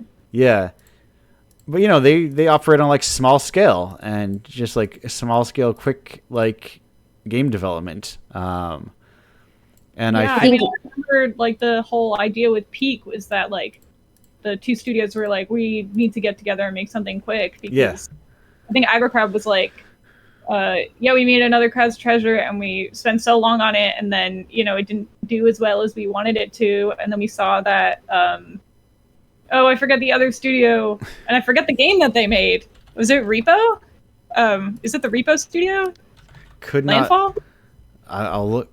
Could not tell you. Landfall sounds familiar, though. He made another one of those, like, friend sloppy games, and AgroCrab was like, yeah, we gotta work with them. Like, we gotta do a jam with them. Yeah. And just do it really quick, and then they made Peak. Yeah, and then the hope is that like some of the stuff then flows downwards. You know, that is always the hope with, and more of them are starting to like make like, I got millions and millions upon millions of dollars. What if I help other people make games? You know. Yeah, like Black Tabby is Yes. now publishing games. Yeah, the people who made Slay the Princess. Yeah, and Yeah, they're publishing. No, I'm not a human, or Prove You're Human. Is that what yes, it's I know. called? I know. Which I think is close to. There's a lot of games about whether or not people are humans or not. Yes. But it is in that space. People who made oh no, I'm blanking on the name of the game. I know what it looks like. It's got the blue and red color scheme. Oh, 1,000 Times Resist. 1,000 Times Resist. There it is. Yes. It left my Yes. brain in the moment. Yeah. I think it's Prove You're Human. Yes. Yes. Yeah. I think. Yeah. Because the theme, not the theme, but like the key symbolism is like the CAPTCHA. Yes. Yeah. Okay. The studio is Sunset Visitor, the 1,000 Times studio, and yeah, they're published by Black Tabby. Yeah. And like the Among Us team, like Inner Sloth made Outer Sloth, their publishing arm. So like that does seem like a thing that is happening. Smaller studios who get like really successful, are trying to work with other studios. Right, like sustain it. Yes. Yeah. That's like the hard part, is like sustaining something, because a lot of people for a while they're just kind of like get their bag and then dip, and then you don't see them again. Yeah. I think what's kind of cool about that too is like the kind of cross pollination that it creates, because I think a studio can kind of turn into a little bit of an echo chamber, right? But like this idea that like studios are then like working with other studios, publishing other studios, like maybe people who work with multiple studios, right? And the kind of like collaborative like artistic cross-pollination that can happen, and the like branching out of that, I think, is kind of interesting, to kind of avoid the like very siloed, this is the studio and we do this kind of thing internally, and we don't, it's just this one thing that we do over and over again, and we don't talk to anyone or share it with anyone or whatever, right? Or the publisher, or like the kind of indie publisher that sort of exists as like that doesn't develop games but then develops a publisher identity, so they like you, even though they do not make games, you can know what, like, you can identify a Devolver versus like a Annapurna game, even though neither of those are actual development studios, because they curate styles that they publish, and then hopefully that like where it's like smaller studios giving people money, I just want them to give them money and just let them do whatever they want, and then hopefully it trickles down to people doing boutique. Like I'm dreaming for the when someone does their boutique, like prestige art house publishing arm, that I'm hoping will come out eventually. I was like, let's the basically there's a bunch of people on itch.io making sick shit that you could just give a lot of money to. And they would continue to make more cool stuff. But I've been I was gonna say they don't even need that much money. No, they don't. Right. Making really cool shit for no money. So like a little pennies from someone with millions would make such a difference. The Indiepocalypse commission budget is 300, and people make the coolest shit. Yeah, I was gonna say I've been working with Pickleworks, which is the company that JD Calvelli runs. He was the chair of Narrowscope this past year. Yes. And definitely not a big budget situation, right? Yes. But I've been helping out with like the publishing arm of that. And we just released a game on Steam. Imagine We're Human. Yes. Check it out. It's pretty cool. Devin's games. Yes. All friends of the show and past contributors. Yeah. Devin and JD have both been in Indiepocalypse. And then we're working on publishing another game later this year. And it's been an interesting process and like a lot of learning to do, right? Because I think part of the thought process was like, well, we don't have millions of dollars to give anyone. Yes. we don't have huge amounts of money, like, but what is it that we can do and how we can support indie developers, right? And so part of that is like, well, okay, like, can we help? Like, we help them set up like the Steam page, we help them with marketing best we can, right? We're kind of learning as we go, right? Like, what is a sustainable amount of money? Like Yeah, I mean, that also depends, right? Yes. Whether the game is made by like one person or 4 people. That's the next thing, right? And like, what is sustainable in terms of like what the company can afford to do? What is sustainable in terms of like what the developer needs, right? And can we give them as much money as they like need? Ideally, like, no, right? But like, what can we help with, right? And more importantly, like, can we kind of give them their shot at like, getting their first game published, then to maybe leverage into more funding later from other sources or what have you, right? Or at the very least, now you have something that can get you more like freelance or contract work because you now have a published game, Yeah, exactly. Like, we're not out here able to like pay anyone like, the big paycheck of the year. Yeah. Right. But like Nicole said, maybe indie developers also don't need the $1 million necessarily. Yeah. Maybe they just need like a first shot to like, get started somewhere, whatever that might look like for them. I feel like what games need are a healthier like ground floor level, Yeah. Like, and just like the support of someone who like believes in you and is like there along the way, right? Like, I think it would be really scary to like have to go through this entire like publishing, marketing, advertising process all by yourself, right? But just to like have some people who will like help you out and kind of share the workload, if nothing else, is already kind of helpful. Yeah, especially if you don't need to be like 80% done before a publisher will talk to you, and go, wait a minute, I already made the game. What are you going to do with it? Oh, I guess hopefully make a lot of my money from it. But that said, we're approaching 3 hours of the show. Oh my goodness. So we're gonna get to start wrapping up. Does anyone have any non-promotional? Because of course this is a podcast, so at the end people get to promote their own stuff. Is there anything non-promotional that any questions, burning statements that you need to get out before we get to the promotional portion of this show? Perfect. I will take that 20 seconds of silence as getting to the promotional portion of the show. So let's say, Samira, if people are looking for your work, hey, where can they find that work? Oh boy. I'm like not online at all, but I am on itch. Yeah. You can look at my itch page, and games I've made there. The only social media I have is like LinkedIn, which I don't really like, but I guess if you need to contact me, you can message me on LinkedIn. You can probably also like find my email somewhere. Like I have an academic email. I got an NYU email. Like, shoot me an email. Yeah. And the itch, of course, is just Samira Herbert, just your name, .itch.io. Oh, yeah, SamiraHerbert.itch.io. That's right. Yeah. If you check out the website that has all the Indiepocalypse contributors listed on it, I will be on that soon because I finally submitted my information. Oh, perfect. I saw a little contributor info start to trickle in. Yeah, my itch will be linked on that as well. Yeah, that's it. Yeah, but if you find my email, shoot me an email. If you can find it, you can use it. Yes, I'm as someone who is a master of finding emails, you will be able to find that email. This is my test. If you can manage to find my email, you've passed the test, and you can come talk to me. There are people that I've hunted down so desperately because I wanted them to like make a game, and I was like, I will find your email. I found someone's a weird like their faculty page on a website for like an old faculty page from they worked at some university. I'm like, there's an email that goes to you. Hey. B, hello. Where can people find your stuff if you want them to find your stuff? The easiest place you can go to is bwertheimer.com. Perfect.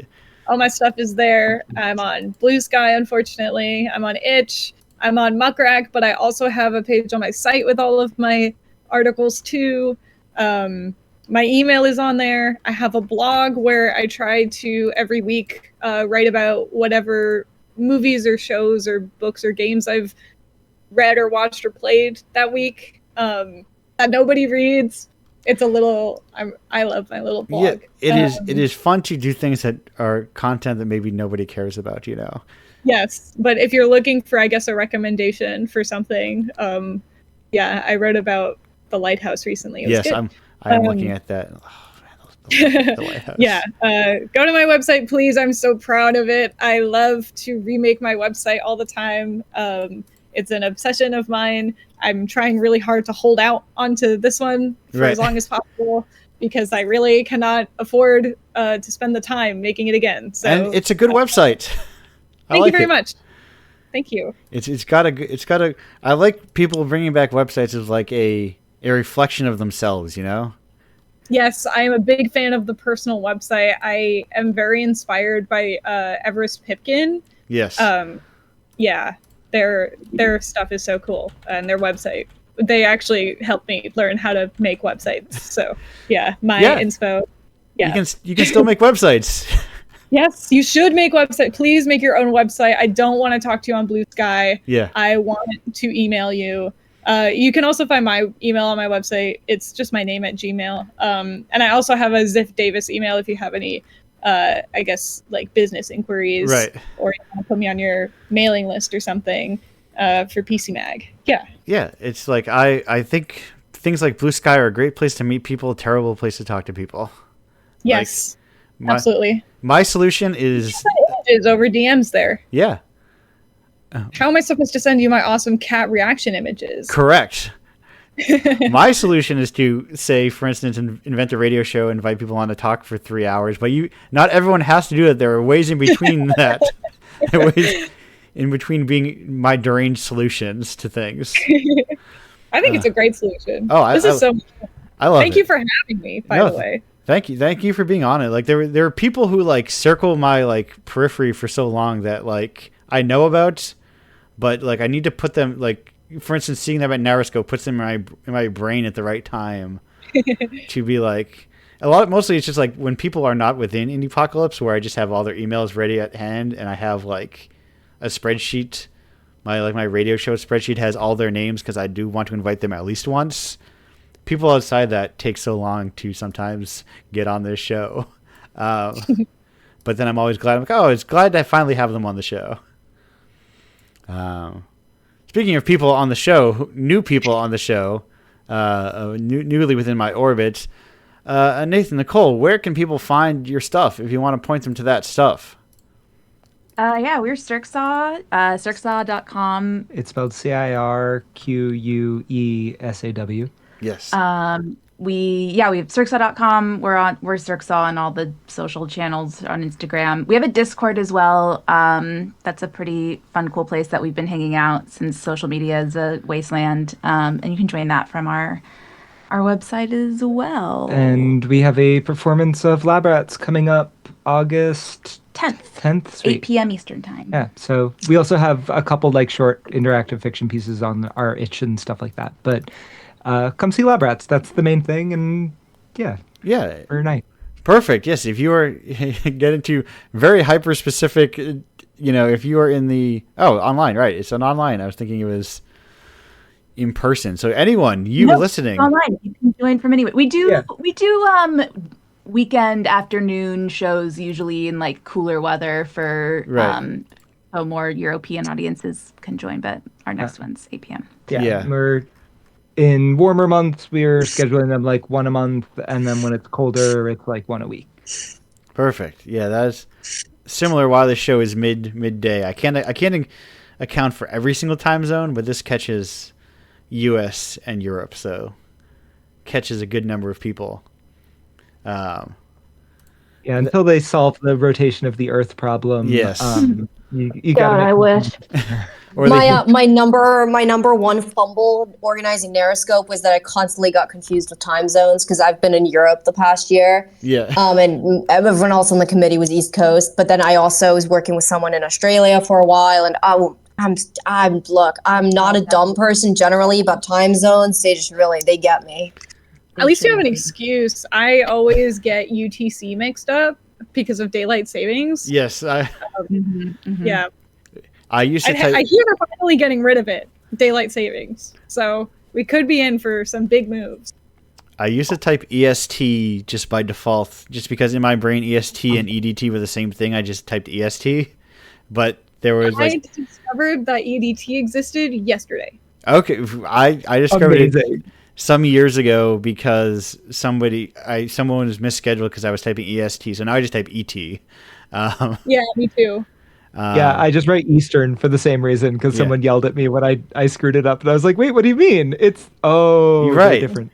Yeah, or if I thought Eastern Standard Time was just the standard year round. You're right. That's just the time. That's just the time. Or I tell them. Are we in daylight time now? I don't remember. I could not tell you which is which, though I've lived in it my entire life. Well, it's still nonsense. I also, or I just tell people the same time as New York, you know. Yeah. Someone, a speaker at Neuroscope asked me if their talk was scheduled for UTC -4, and I was like, "The hell is this?" Right. Carry the 1, divide by 3, and until we all 4. Until we all move over to Swatch or whatever, you know. I mean, really, there's no reason we couldn't all use the same 24 hours. And just this 24 hours just look different. Right. And we should just all do everything by Unix epoch, and then we wouldn't have any problems. And we'll just have to deal with the fact that 7 a.m. in New York is different than 7 a.m. in Berlin, you know. Hey, that's fine. Yeah. But it's 7 a.m. somewhere. Exactly. But I guess I'm also a person who wants to argue that the Fahrenheit system makes sense because 0 is cold and 100 is hot, and that makes more sense. Oh, now you're losing me. Now you're losing hot me. outside. Yes, yes. That was my argument. Is like it's either 0% hot or 100% hot. Yeah, no, I agree with you. Celsius doesn't make sense. Or why are we measuring it against water? We're people. We're not water. Or it has different uses. Mostly water. We're mostly water. But I don't see it. You don't boil. And also, when I go outside and the puddles are frozen, I know how cold it is. Right. Celsius. In my brain, Celsius has always been science, and Fahrenheit has been like humans. Yeah. Which is a weird way to think about it. Beautiful. But to not get I don't think we need to be in inches, though. I think that's ridiculous. I think we should conform with the rest of the world there for sure. Yeah. And miles. Oh my God. Be serious. That is a very bizarre one that we cling to desperately. I struggle to drive in Europe now because I learned to drive in the US. I'm more used to miles and stuff. I'm driving from in Europe, a GPS that's in 1 kilometer, do this, always screws me up because it's it's shorter than I would think it is. Yes, right. You lose track of man, our brains are weird. It's weird that our brains can navigate space in the way that they do, but also driving cars is weird in general. Do this or maybe don't do this, but occasionally you can detach your brain from car. We drive cars and we become one with car, but you can still highway hypnosis. Right. Oh, I love highway hypnosis. But I sometimes like to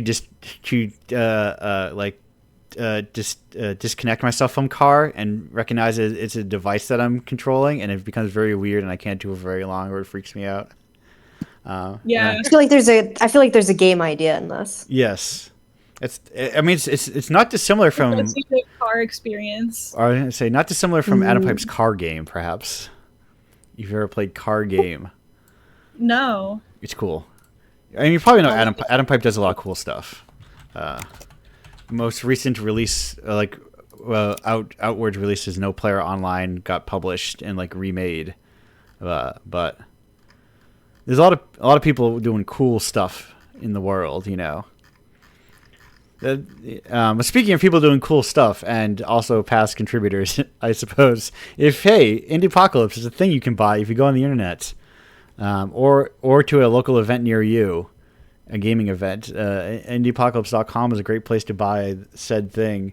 If you do things for instance, buy issue 78 of Indiepocalypse, Samir here will get somewhere between $5 to $6 US sent through PayPal. Yay! You were too new. You were in the exciting world where you're like, oh, Andrew's paid me $60. Hell yeah! and then you're like, wait a minute, why isn't there money next week? You go, uh-oh. That's okay. I just had to go to my mother once and say, Mom, I made money on a game. Yes. And now you will make $5 to $6 US, I would say, every 6 to 9 months for the rest of time. Or the rest of my time at least. or there's the hope. I like with the upcoming pledge drive, I'm just going to try to like really not beg, but ask a lot of the people that like Indiepocalypse, be like, could you talk about this thing publicly? A lot of very prominent people like this thing, and non-prominent people. Just a lot. Indiepocalypse is liked by individuals, but not culturally acknowledged. If that makes sense. Because I'm like, this thing would exist exactly the same as it always existed if I was making $1 million a month. Ooh, yes, I like the look of that thing. It's about like the cassette shape. That's the thing I was talking about earlier. And you just pull the lever and it pops it out in the bottom. There's your little like cassette tape dispenser. I am thinking that is a thing I am thinking about. I am liking the idea of that. Because I would love to have. I mean, an idea I had was, this is another thing I'm doing, but in the local scene they were talking about like the idea of an arcade cabinet with like local games in like a arcade, barcade, pizza place kind of place, and I'm like, you don't need technically the whole bottom of an arcade, so you could put like a little mini vending machine down there, and then like people like play the games and then go, oh, I like this, and then they buy one of them from the little mini vending machine. We should talk. I'm gonna be in Massachusetts soon. We should talk. I'll build you something. Oh, we should. Massachusetts is a all right place. I don't know. It's okay. I'll be in New York every week for classes for a little bit. Yeah. We'll talk off. I like to talk about Massachusetts as someone who's lived here forever. But that aside, indiepocalypse.com/Patreon, indiepocalypse.com/tape is how you get cool physical editions of games. Indiepocalypse.com/newsletter, indiepocalypse.com/feature, I think. That might be, I don't know if that's the URL, but I also have, as a result of paying off a car and getting more money every month, started commissioning work for people to write about games within Indiepocalypse. And the latest feature just came out focusing on a sweet eater cake. Eater cake is a word I've never said out loud before. And the developer Sweetfish's larger collection of games. So that's a cool thing. There is now something like, I don't know, like 10 or 12 written features about games and developers within Indiepocalypse, both written by me and other people. I'm trying to do that more. Just try to get more stuff out there about it. And then there is, I always forget to tell people about it to the point where this month I was like, oh, I forgot to publish like the last 4 of them to both itch and Patreon. I should do that. That's it though. I think that's if you make games and you want them to be included, potentially be included in Indiepocalypse, indiepocalypse.com/submit. That's it. Nathan, Nicole, B, Samira, thank you all for joining me here today on the show and hanging out. Yay! Thank you so much for having us. Yeah, thank you. Thank you all out there for listening, whether it was for a minute or 3.5 hours, or later. If Indiepocalypse Radio, I think, is the perfect experience of, like, if you were at Narrowscope and a bunch of people were chatting and you were politely sitting there and listening to them. I like to think that there's this experience with, like, maybe a smidge bit of, like, guidance to it to give the illusion of a show. But that said, we're out of here. Goodbye, everyone.